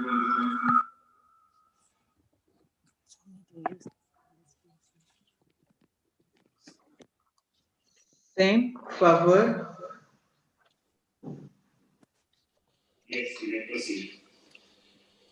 Thank you very much, Madam President, for giving me this opportunity to contribute in support of the motion that was presented by our Speaker, Advocate Mudenda.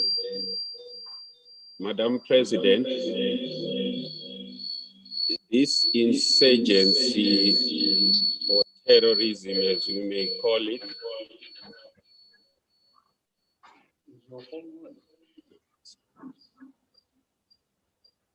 started sometime in 2018. Apologies, Honorable President. May we kindly request that the other gadget be muted while one is the source of the echo. If we may kindly mute the other gadgets around, then we would avoid having the echo. I thank you, Honorable President.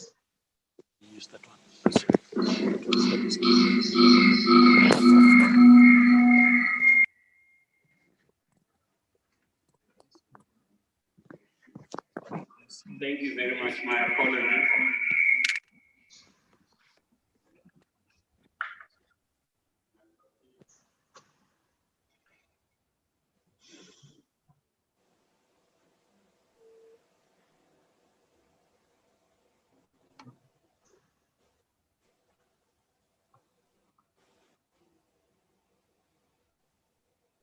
Honorable President, we may take the next online. ICT is trying to assist Zimbabwe.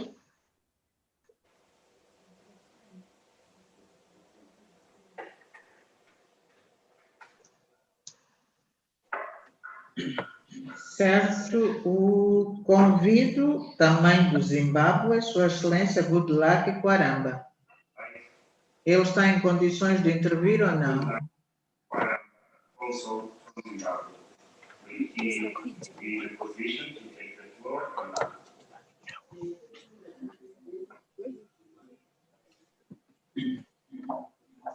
Zimbabwe is currently being attended to.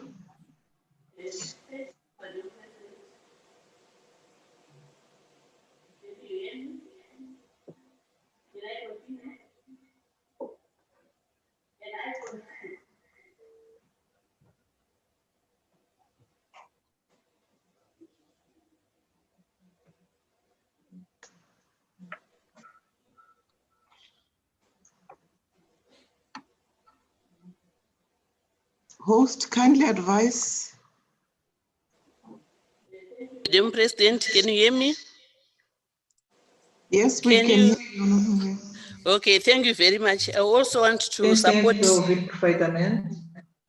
I would also want to support the motion by Honorable Jacob Mudenda on the war that is in Mozambique.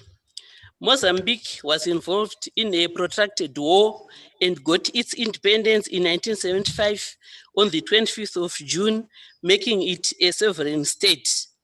However, terrorists have declared war an unjust war, and they are killing women, girls, and little children. They are turning Mozambique into a war zone. Women, Girls and little children are failing to access health services. Children cannot go to school. Now, Mozambique is our neighbor. Therefore, I feel we cannot sit and watch as terrorists attack our neighbor. We should lend a hand as SADC. I thank you.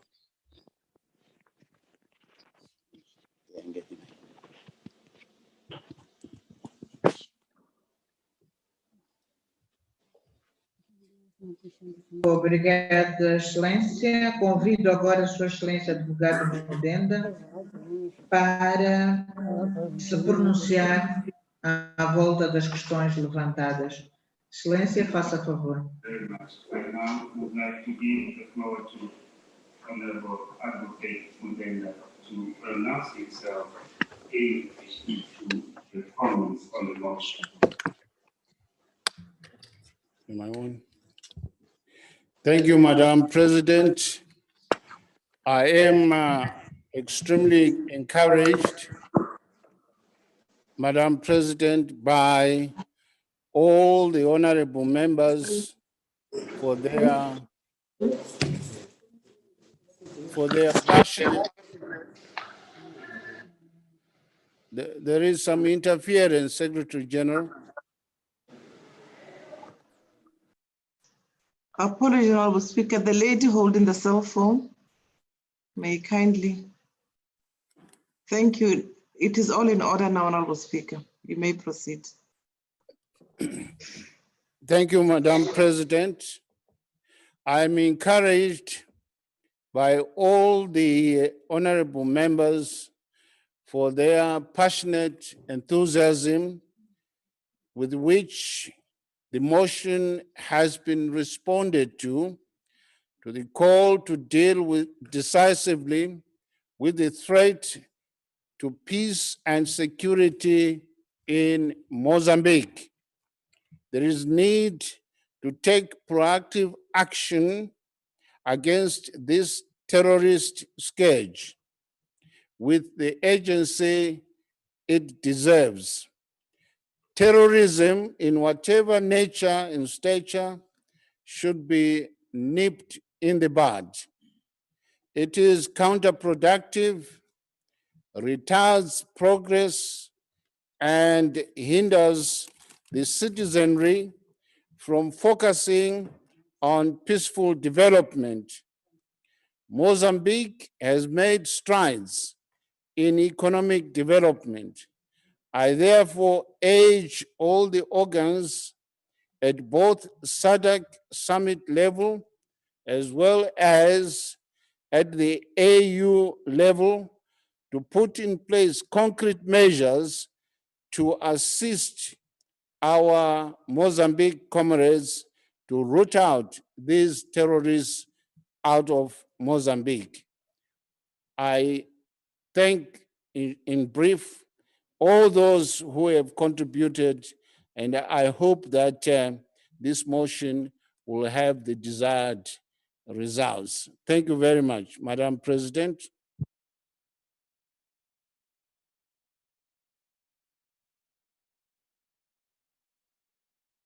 Muito obrigada, Excelência.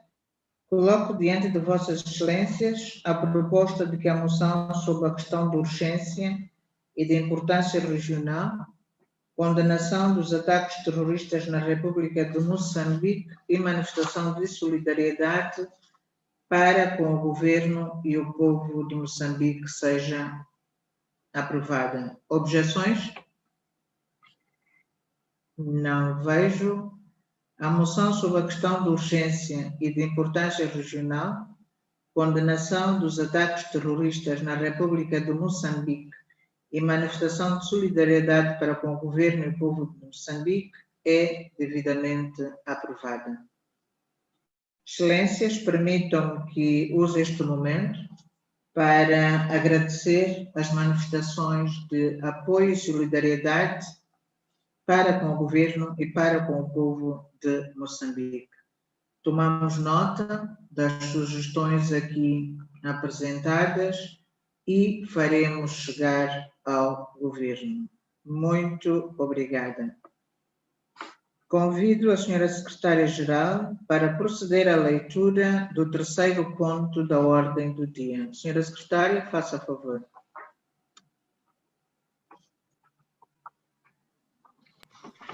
Thank you, Honorable President. Notice of motion on a matter of urgency and regional importance. The Debt Cancellation Campaign Initiative and Conference of Speakers and Heads of African Parliaments.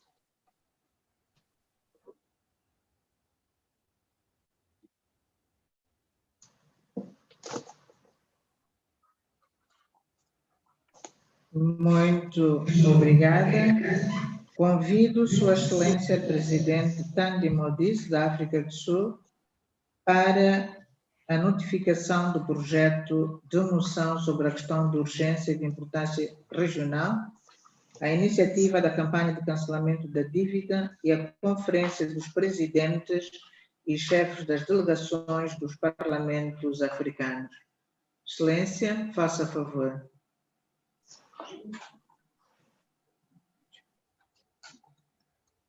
Madam President, thank you very much. On behalf of Madam Speaker of the Republic of South Africa, Madam Thandi Modise, I want to move a motion that the 48th Plenary Assembly session of SADC PF, recalling Rule 26, subsection 4 of the South African SADC Parliamentary Forum, rules of procedure regarding the tabling of motion on matters of urgency and regional importance, concerned that the impact of COVID-19 has a disturbing and potential devastating effect on our societies and that our collective economies in Africa. Deeply concerned that the pandemic is projected to deteriorate even further in the coming months, posing further threat to livelihood and security in the region. We are aware that well before the outbreak of COVID-19, most of African countries were heavily indebted, with statistics showing that more than half of African countries spend more on debt servicing than they do on education or healthcare, sectors crucial to Africa and our region socio-economic development.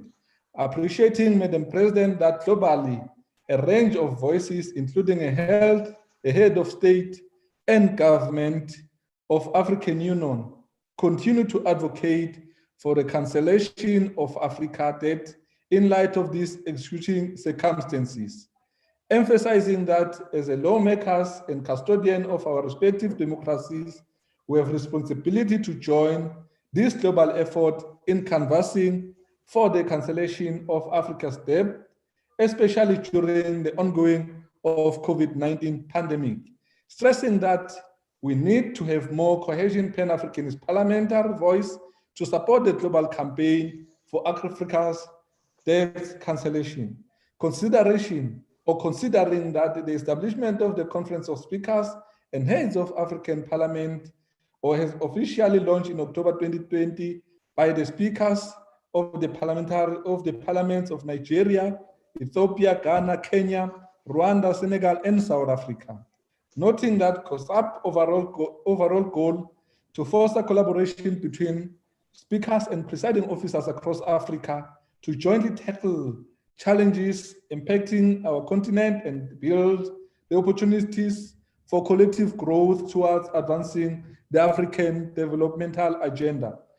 Further noting the COSAP flagship African Speakers Debt Cancellation Initiative, which seeks to advocate for the cancellation of African debt to provide fiscal space for economic recovery and development of the continent, emphasizing that our various SADC parliament, through their constitutional mandate, have a role to play in promoting transparency and accountability, in tackling corruption and improving oversight of our loan approvals and judicious utilization of the same in our respective countries. Further emphasizing, Honorable Madam President, that SADC Parliament should commit to advocate for the debt relief and ensure that all resources made available for such effort are transparently used and fully accounted for.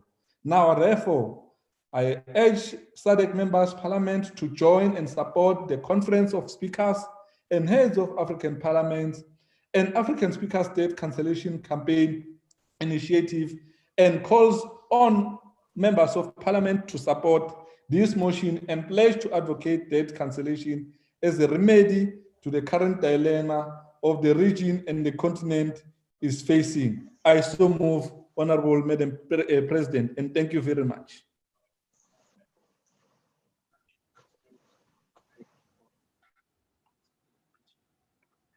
Muito obrigada. Tendo sido apresentada a proposta de moção, gostaria de saber quem apoia, se há alguém que apoia. Tenho indicação de que Sua Excelência, professor Peter Cachavive, apoia e convido a proceder ao debate do apoio da moção. Excelência, faça favor.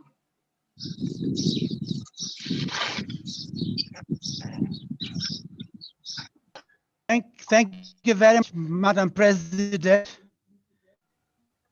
This motion is indeed a timely initiative that is already being championed by a number of our colleagues in several national parliaments in Africa.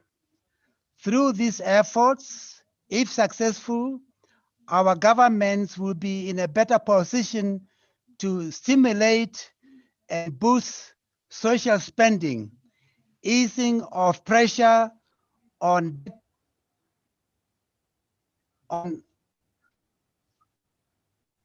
debt servicing obligations, and reallocate funding to enhance public debt management efforts in the long run to an acceptable debt indicators levels, thus helping countries to achieve their long-term development goals. We too at SADC Parliamentary Forum are being called upon to join the debt cancellation campaign initiative and express our support and solidarity. With that in mind, Madam President, I second this important motion. I thank you.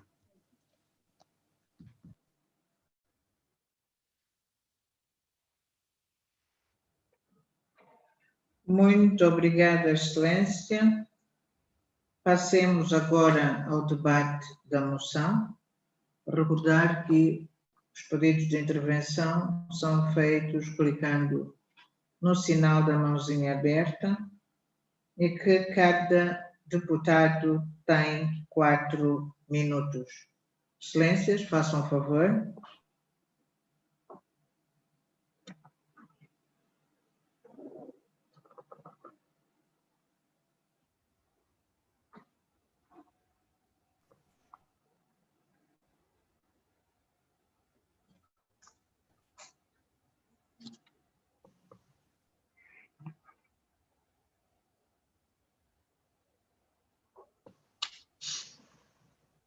Eswatini, Parliament.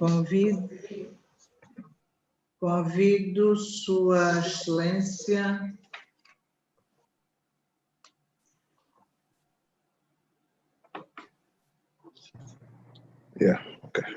Sua Excelência Presidente Petros Mavibela de Eswatini, por favor, tem a palavra. And yes, speakers of the region and honorable members. My name is Petros Mavimbela again from the Kingdom of Eswatini. As the Parliament of the Kingdom of Eswatini, we join hands in the Pan-African Parliament, that is the voice supporting the global campaign for Africa's debt cancellation. For impoverished nations, struggling to meet the human needs of their people. Full 100% multilateral debt cancellation is the only option, Madam President. The opposite reasons, much of the debt is odious. It accrues from loans taken out by corrupt or dictatorial governments. The amounts due have swelled to unsustainable levels due to high interest rates and unfair trade terms for goods produced by African countries. Debt that cannot be serviced without impoverishing people should be considered immoral debt and should not be paid. Some of the debts has been left as a result of poorly designed reform programs under the guidance of creditors, including the structural adjustment programs. Global reports that even are receiving HIPC relief, African governments still spend on average $14 per person a year on debt payments, compared with the $5 per person on health. Let us look on the hindrance to development, Madam President. Debt sustainability, continued debt servicing in limiting the ability of African countries to attain the international agreed targets known as the Sustainable Development Goals, SDGs, which include reducing poverty by half by 2030. Thus, debt servicing at any level is incompatible with attaining the SDGs in many African countries. Madam President, rechurning of the resources. African countries have to choose between servicing the foreign debts and putting more money into education, repayments of our spending on HIV and AIDS programs, and healthcare, that is health for all, Madam President. In Africa, almost 60% of those living with HIV and AIDS are women. The protesters demanded that the money poor countries are spending on debt should be rechanneled towards health, education, and to fight the HIV and AIDS, Madam President.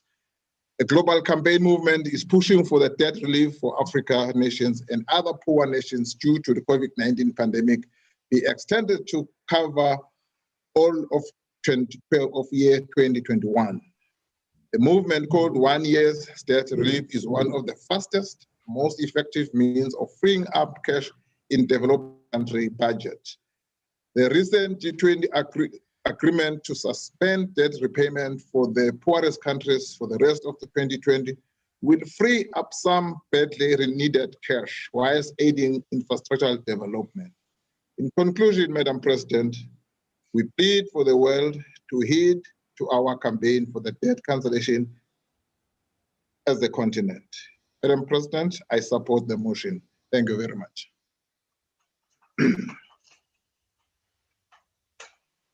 Muito obrigada, Excelência. Não vejo mais nenhum pedido de intervenção.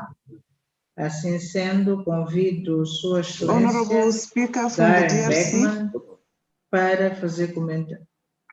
Sim, Sua Excelência Janine, da RDC, faça favor.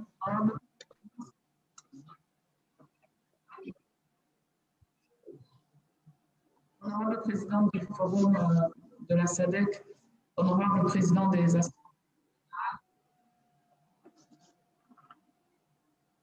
et chers collègues, donc j'interviens pour soutenir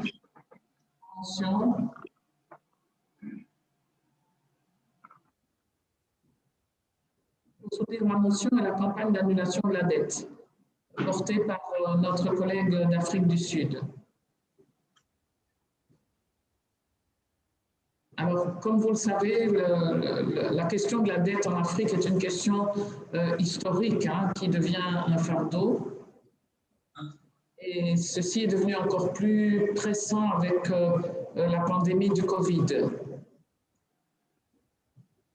Et tant et si bien que ça impacte fortement sur le plan socio-économique dans toute l'Afrique. Et si rien n'est fait, selon plusieurs économistes seniors, on pourrait connaître un recul de 30 ans en Afrique où 50 millions de nos compatriotes pourraient tomber sous le seuil de l'extrême pauvreté à cause d'un ralentissement économique suscité par le Covid et qui passerait donc, qui nous ferait passer de taux de croissance de 2,4% en moyenne en 2019 à des taux de croissance négatifs qui varient de moins 2,1% à 5,1% sur la région qui nous concerne. Et donc, pour nous, il est important, en appui de l'intervention de notre collègue Tanguy Modissé d'Afrique du Sud, il est important que l'annulation de la dette soit sérieusement considérée. Ça reste la manière la plus rapide et la plus efficace de donner du souffle, une bouffée d'oxygène à nos pays. Et continuer en fait d'exiger le paiement de cette dette, ça équivaut en fait à couper dans les dépenses de santé, les dépenses sociales, de scolarité de nos populations. Et ça devient dans ce contexte de Covid moralement inacceptable. Donc oui, la République démocratique du Congo soutient donc la motion et la campagne d'annulation de la dette. Je vous remercie.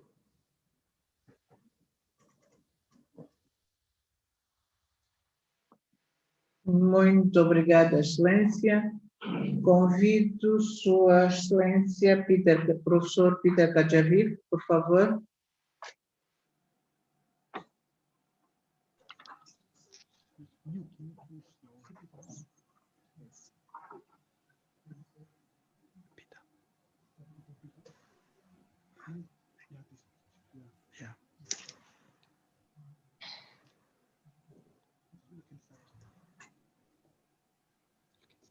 It's me.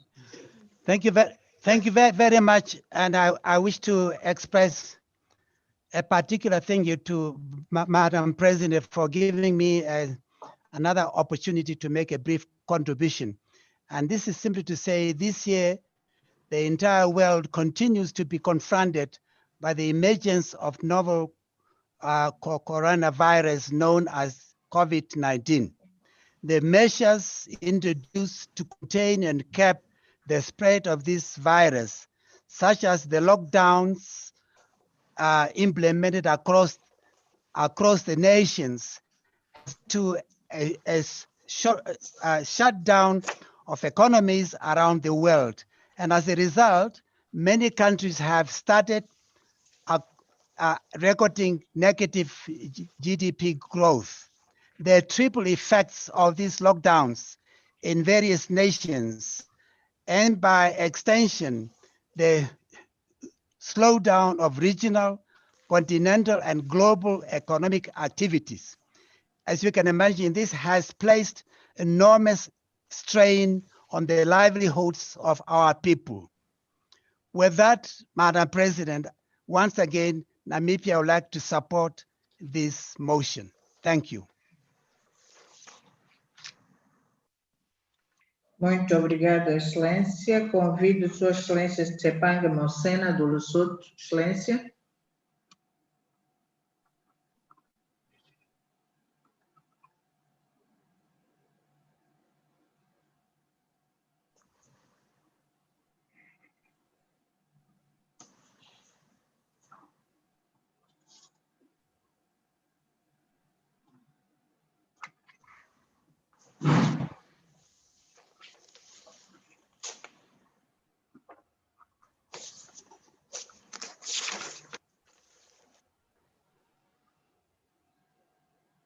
Lesotho.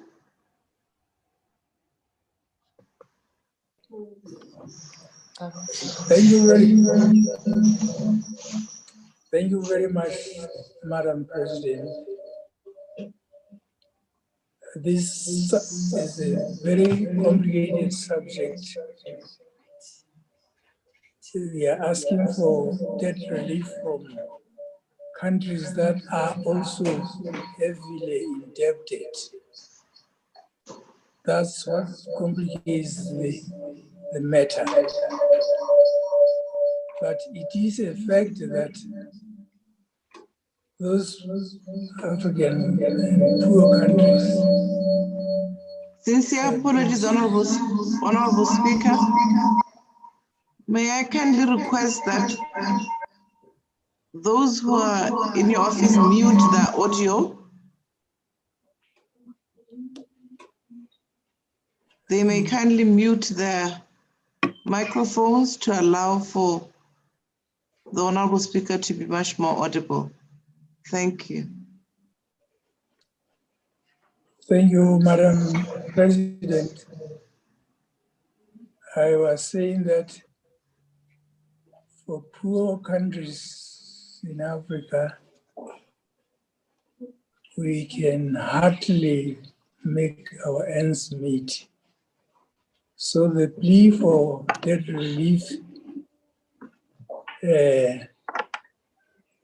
should be listened to. We are hardly able to function because most of our taxes, collection of taxes, go towards the COVID-19 pandemic. So this is a very, very touchy subject. I don't want to go at length because we can't say anything more than this. Thank you.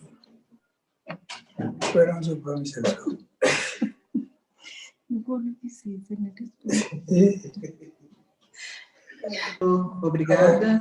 Agora sim, convido Sua Excelência Darren Beckman para tecer comentários e considerações à volta do que foi aqui referido. Excelência, faça favor.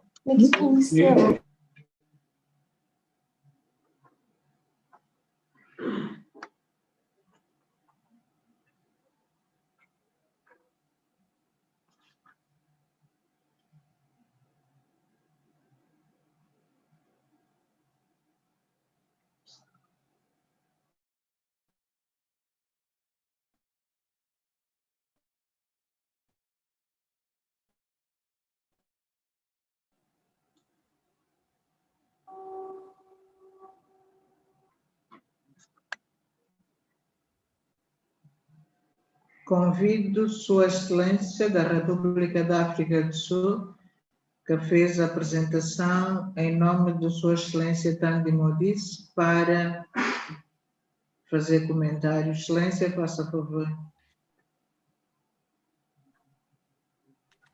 Thank you very much, Madam President. Once more, thank you for the opportunity, and thank you very much, honorable members, for your positive contribution towards this motion.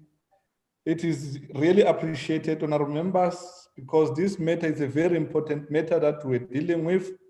And we hope that if we can work together as different countries, we are going to win. And if we join hands in gloves, we are going to work together in relieving our country.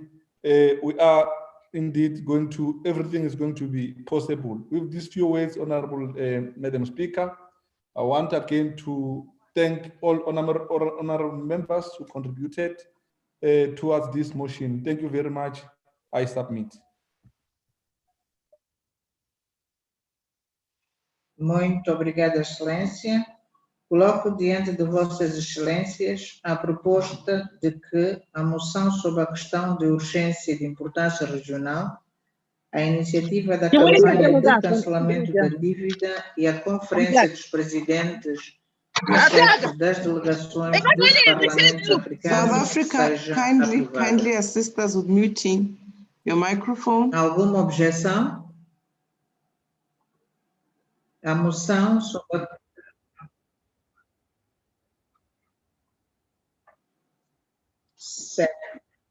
Certo.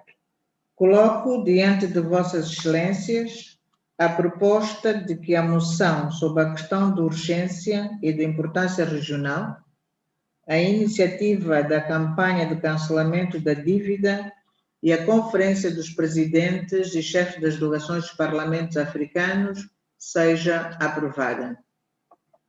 Alguma objeção? A moção sobre a questão de urgência e de importância regional, a iniciativa da campanha de cancelamento da dívida e a Conferência dos Presidentes e chefes das delegações dos Parlamentos africanos é devidamente aprovada. Convido agora a Senhora Secretária-Geral para proceder à leitura do quarto ponto da ordem do dia. Senhora Secretária, faça favor. Thank you, Honorable President. Host, could you kindly mute all other microphones? Notice of motion on a matter of urgency and regional importance. The impact of the African migratory locust on agriculture and food security in Southern Africa.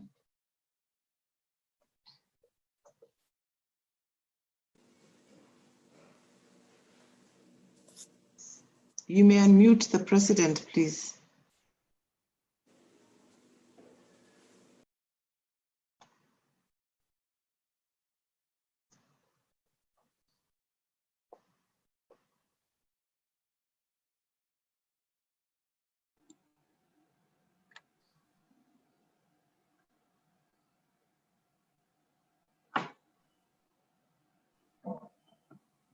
Muito obrigada, Senhora Secretária. Convido Sua Excelência Tiderek Matib para proceder à notificação do projeto de moção sobre a questão de urgência e de importância regional, o impacto do gafanhoto migratório africano na agricultura e segurança alimentar na África Austral. Excelência, faça favor.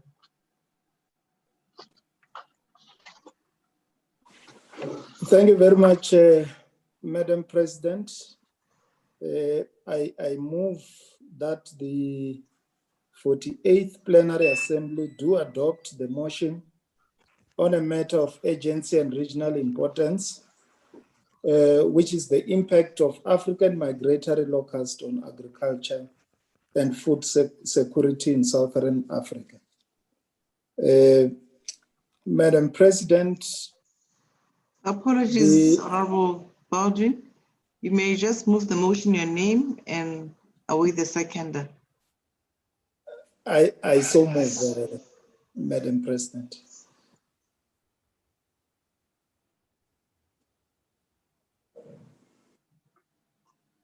Muito obrigada. Quem apoia?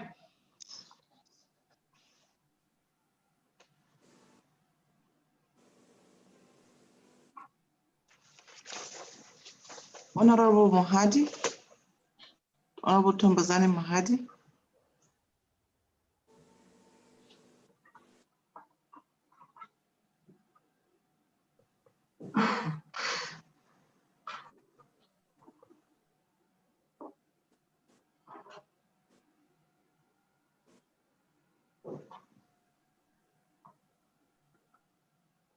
Quem apoia a moção? A apresentação da moção?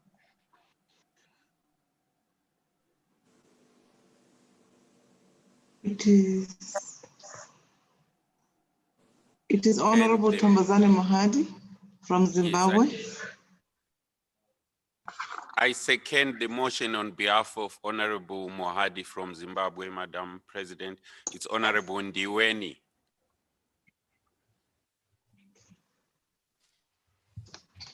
Muito obrigada, Excelência Duene. Passo agora a dar lugar ao debate sobre... desculpe. Sua Excelência, por favor, pode passar a apresentação da moção. Thank you very much, Madam President. The 48th plenary session of SADC PF be aware that since May 2020, the African migratory locust has been recorded in 8 SADC member states, namely Botswana, Eswatini, Malawi, Mozambique, Namibia, South Africa, Tanzania, and Zambia. Deeply concerned that the African migratory locust poses a threat to agriculture and food security in Southern Africa, and if not controlled, it is likely to exacerbate the food crisis, pose a danger to crop production and livestock grazing during 2020-2021 farming season and beyond. And be aware that prior to the emergence of African migratory locusts, about 44.8 million people in Southern Africa region were already experiencing food insecurity. Appreciating that the collaborative effort to support to SADC by FAO and IRLCOCSA, which has culminated into the launch of Regional Locust Response Plan with a budgetary support amount to $4.3 million meant for surveillance control operations to safeguard livelihoods from the impact of the African migratory locust. Noting, Madam President, that the climate change is believed to be a major driver to the new wave of pest and plant disease due to change in weather patterns that create conducive environment for introduction, establishment, and spread of new pests and diseases. Deeply concerned that African migratory locusts exacerbate economic challenges to member states that are already facing, including the resource constraints posed by COVID-19 response mechanism. Concerned that the pesticides used to control the spread of African migratory locusts have potential to cause adverse environmental effect to human health and ecosystem. Noting that COVID-19 pandemic, Madam President, has aggravated the food crisis in the Southern African region, and food security is projected to deteriorate even further. Now, therefore, urges SADC member states to work closely with SADC and partners such as FAO and other institutions to strengthen existing linkages to ensure effective and timely collective action in managing the African migratory locust and pests that threaten food security of the region.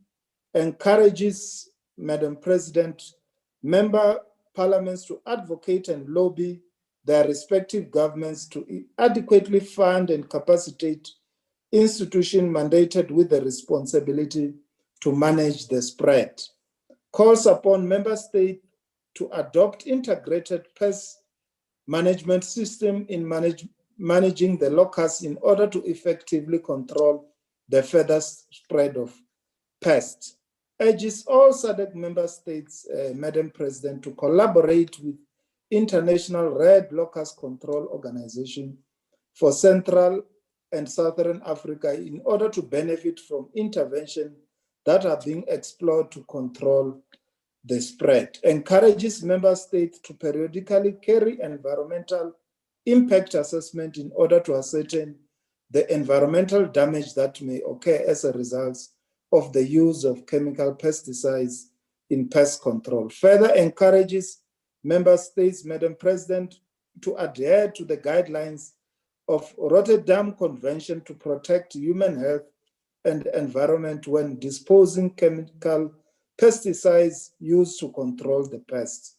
Call upon member states to work together to strengthen the capacity of affected countries and regional institutions to respond to the threat. Urge national parliaments to use their mandate to encourage their respective governments to take prompt action to control further spread of African migratory locusts. Call upon member states to enhance surveillance, information sharing, and early warning system for transboundary plant pests and diseases.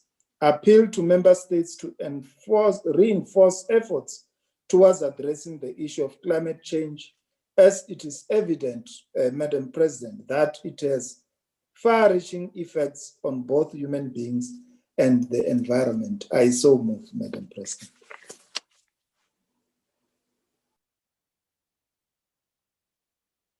Muito obrigada, Excelência. Passo agora a dar lugar ao apoiante, Sua Excelência Advogado Mudenda, para debater o apoio à moção.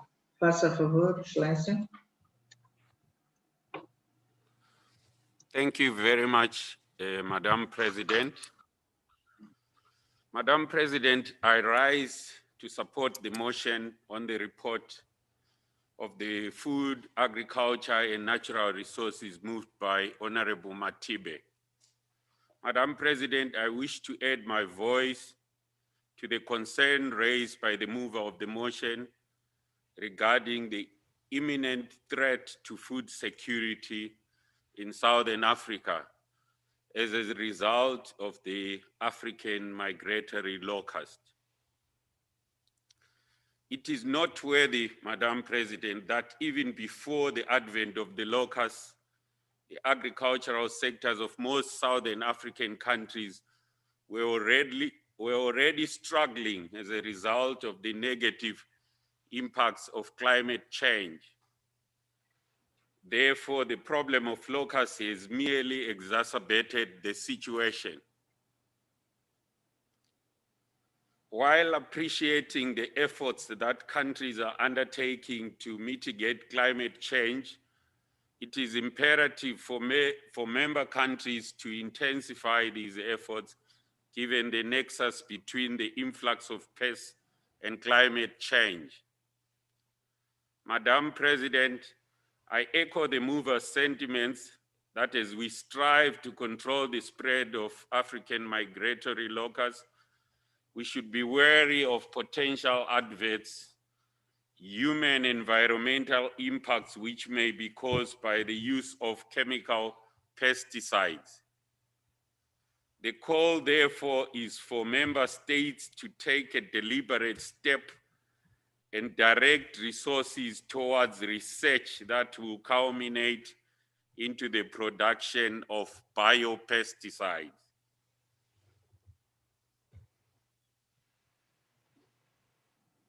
No doubt, as ably explained by the mover of the motion, the control of African migratory locusts requires financial, technical, and human resources. It must also be appreciated, Madam President, that most SADC countries are grappling with financial challenges because of COVID-19 pandemic and other socioeconomic issues. However, we are faced with this quandary of locusts whose intervention measures require resources. It is therefore imperative, Madam President, that member parliaments lobby for increased budgetary allocations towards control of locusts. I therefore welcome the proposal put forward by the mover of the motion for SADC member states to join forces with regional and national institutions in order to effectively deal with this crisis. Madam President, it is worth reiterating the mover's statement regarding the fleetness with which partner organizations such as the Food and Agricultural Organization, FAO, of the United Nations and the International Red Locust Organization for Central and Southern Africa have responded to this challenge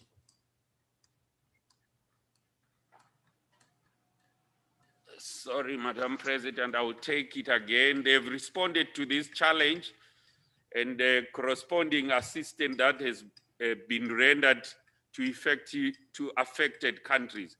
This indeed is commendable. Madam President, I second the motion. Thank you. Muito obrigada. Creio que o apoio foi dado por Sua Excelência Tambuzani Mohadi.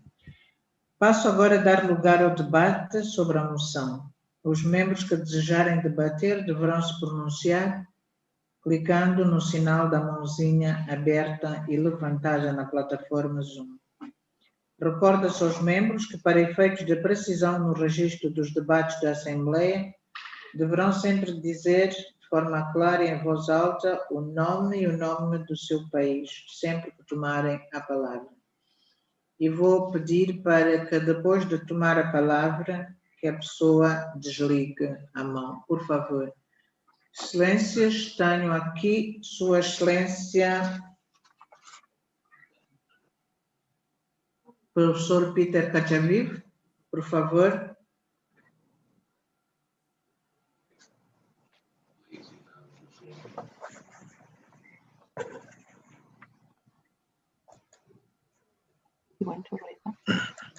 Thank you, Madam President. Since May 2020, agricultural authorities within SADC, in collaboration with FAO, reported the presence of the African migratory locust across 8 SADC member states and affecting our various communities. In Namibia, we were not spared of this migration of the African migratory locusts.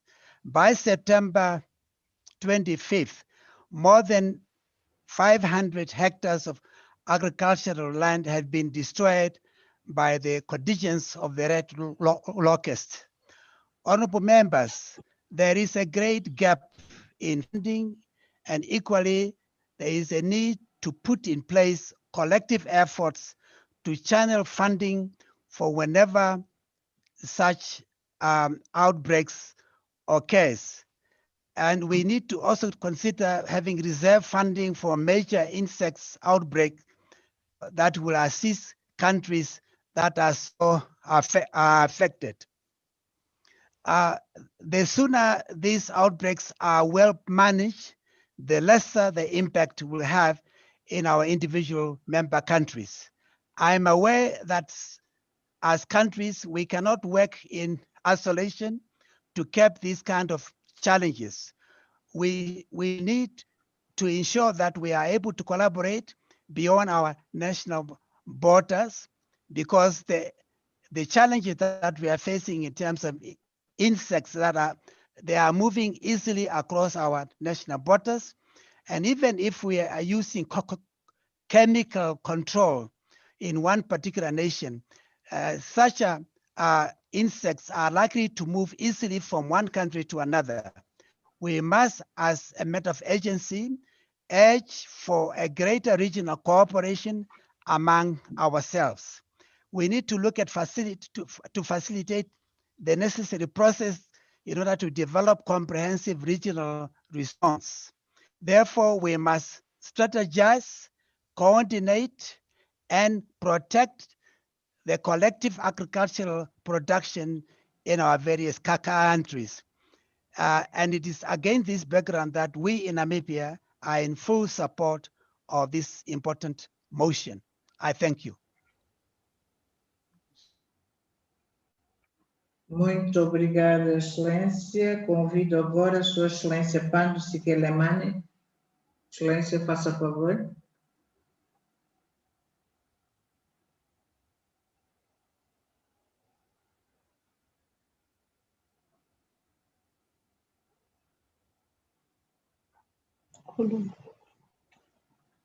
Wait a minute.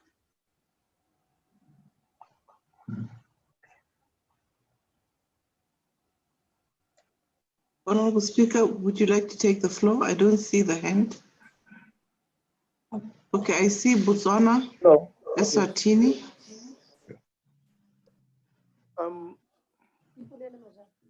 Madam President, my name is Paulson Majaha from Botswana. I stand to support this important motion, Madam President. If you can recall very well, we are in the era of COVID-19, whereby our communities have been seriously challenged in terms of food security.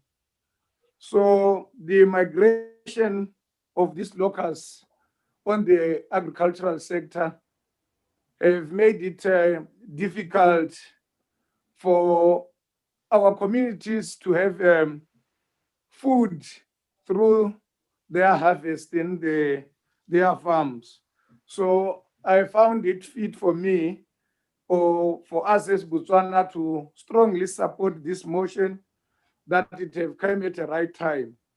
looking at the situation which we are in as countries globally. But this thing need a joint effort. Agricultural ministries have to partake to find some funding of this occurrence, which normally comes at a time where our communities need to harvest and they have a lot of food in their areas.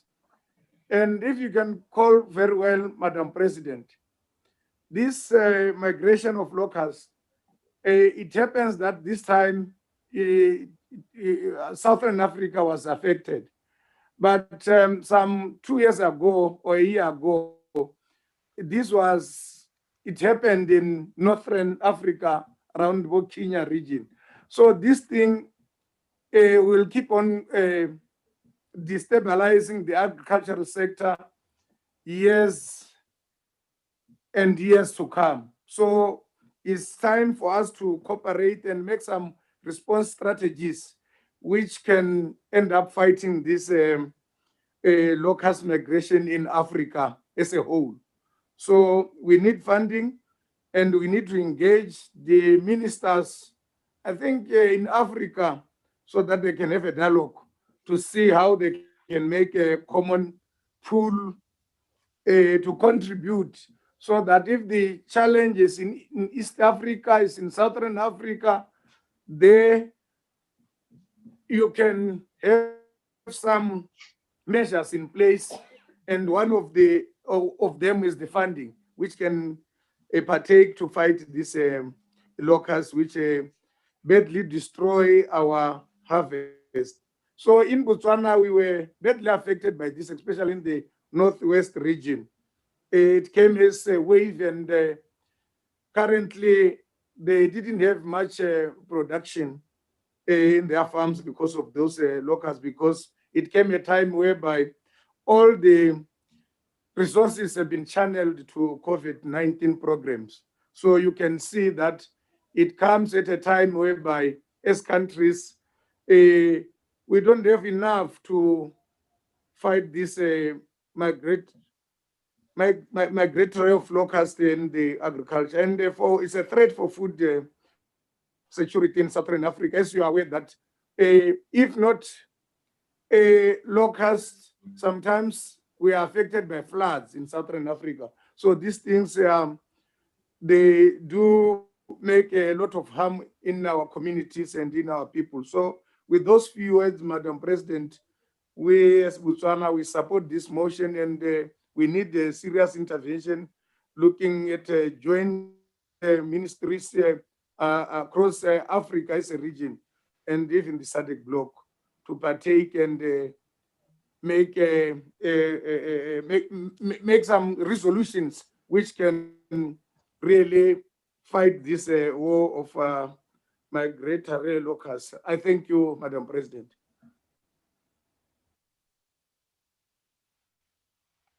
Muito obrigada, Excelência. Convido agora a Sua Excelência Tserek Matib para fazer comentários à volta das questões levantadas. Excelência, faça favor.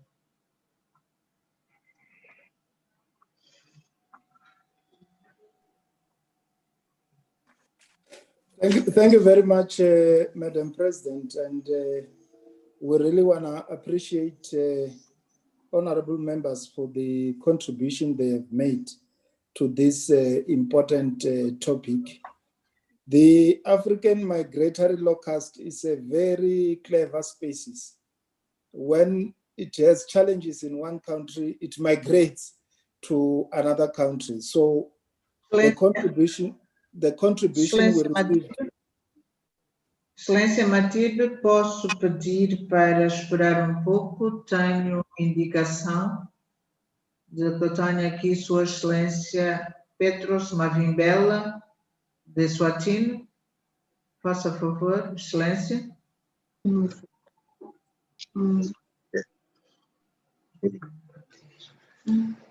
Madam President, thank you very much for your indulgence.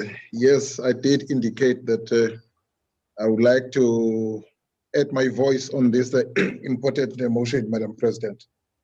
Madam President, the Kingdom of Eswatini is very much concerned about the reported cases of red locust outbreak in neighboring countries such as Tanzania, Malawi, Zambia, and Mozambique.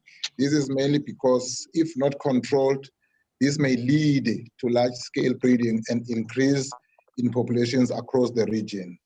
There have been no reports of sighting within the Kingdom of Eswatini since the start of the rainy season. However, the likelihood of possible outbreak during the cropping season of October 2020 to March 21 may pose a serious challenge for the country. The country is therefore on high alert to ensure routine surveillance at farming communities across all ecological regions, which are 4 in total. This is being done through the extension services of the Ministry of Agriculture and Farmers Association. The National Disaster Management Agency has also been made aware of the possible disaster which may impact the country's food security. There may be a need for establishment of National Local Surveillance and Control Task Force to be established in the country, coordinated by the NDMA as outlined. It is therefore important that a regional approach is adopted to deal with the problem in the current permanent breeding areas to prevent swarms escaping over a much larger invasion of area and damaging crops and pastures in neighboring countries, including the Kingdom of Eswatini. The country further appealed for adoption of an early warning and information sharing strategies for the SADC region. The country is further appealing for technical and financial support to deal with the possible outbreak. Not waiting, Madam President, is that the outbreak of this migratory locust is suspected to be an impact on climate change. Research is ongoing to test the validity of this. Madam President, the Kingdom of Eswatini is 100% in support of this very, very important mission. Madam President, once again, thank you very much for your indulgence. Muito obrigada, Excelência. Convido agora a Sua Excelência Helena Bonguela a intervir. Muito obrigada, Senhora Presidente do Fórum Parlamentar da SADC. Para dizer que eu sou Helena Bonguela Bel, do Parlamento angolano, portanto, deputada da Assembleia Nacional Angolana.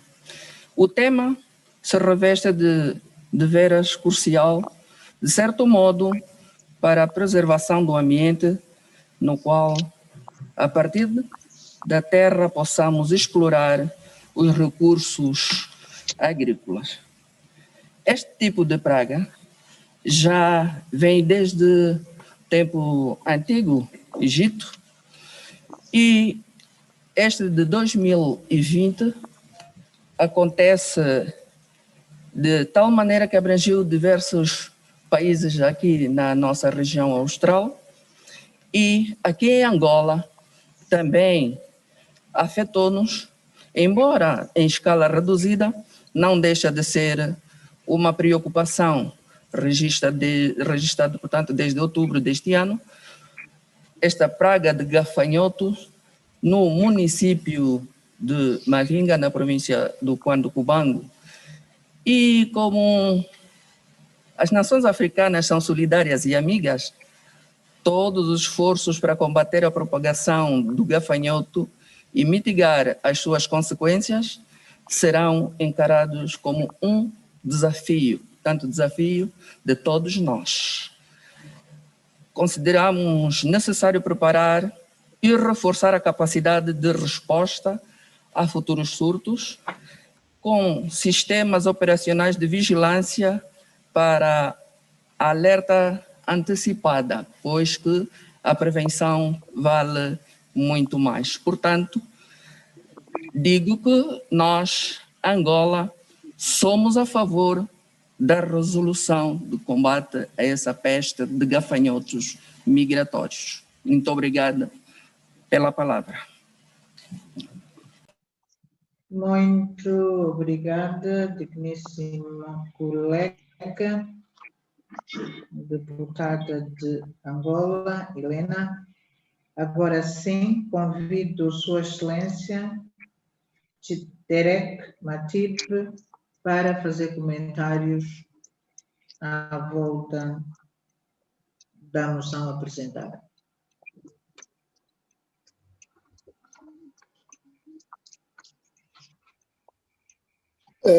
Thank you very much, Madam President. Thank you very much for allowing member states to contribute, those who have not yet contributed.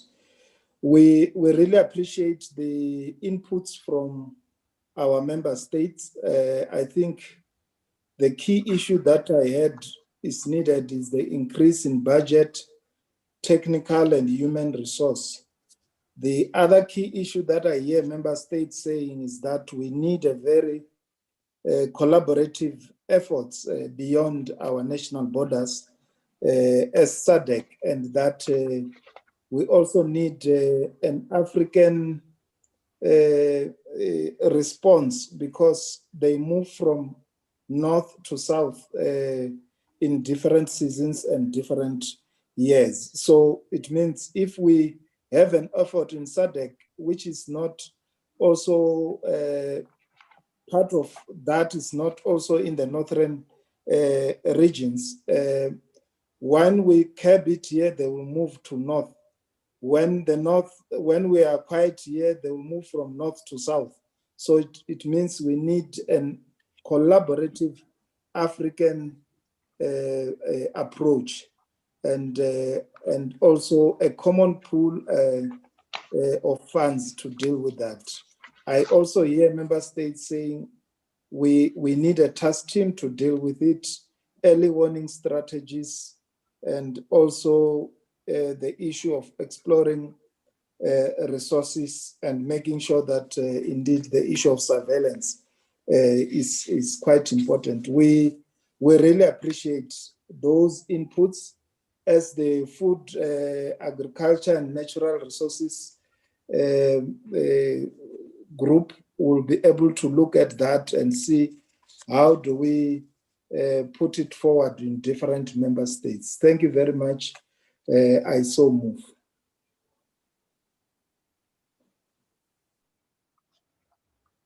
Muito obrigada, Excelência. Coloco diante de Vossas Excelências a proposta de que a moção sobre a questão de urgência e de importância regional, o impacto do gafanhoto migratório africano na agricultura e segurança alimentar na África Austral, seja aprovada. Há alguma objeção? A moção sobre a questão de urgência e de importância regional, o impacto do gafanhoto migratório africano na agricultura e segurança alimentar na África Austral está devidamente aprovada. Convido agora a senhora Secretária-Geral para proceder a anúncios, caso existam. Senhora Secretária, faça favor.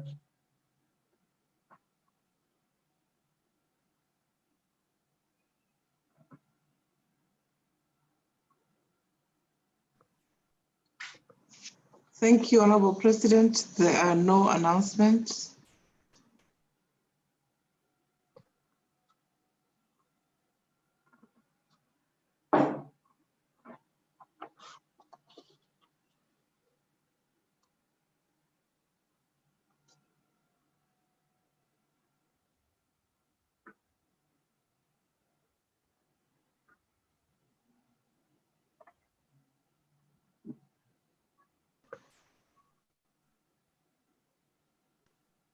Thank you, Honorable President. There are no announcements.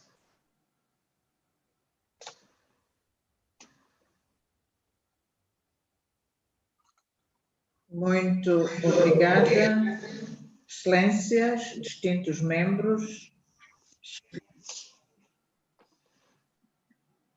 Dizia, Excelências, distintos membros, chegamos ao fim dos nossos trabalhos de hoje. Quero agradecer a presença e a colaboração de todos, o que contribuiu para que a nossa agenda fosse concluída.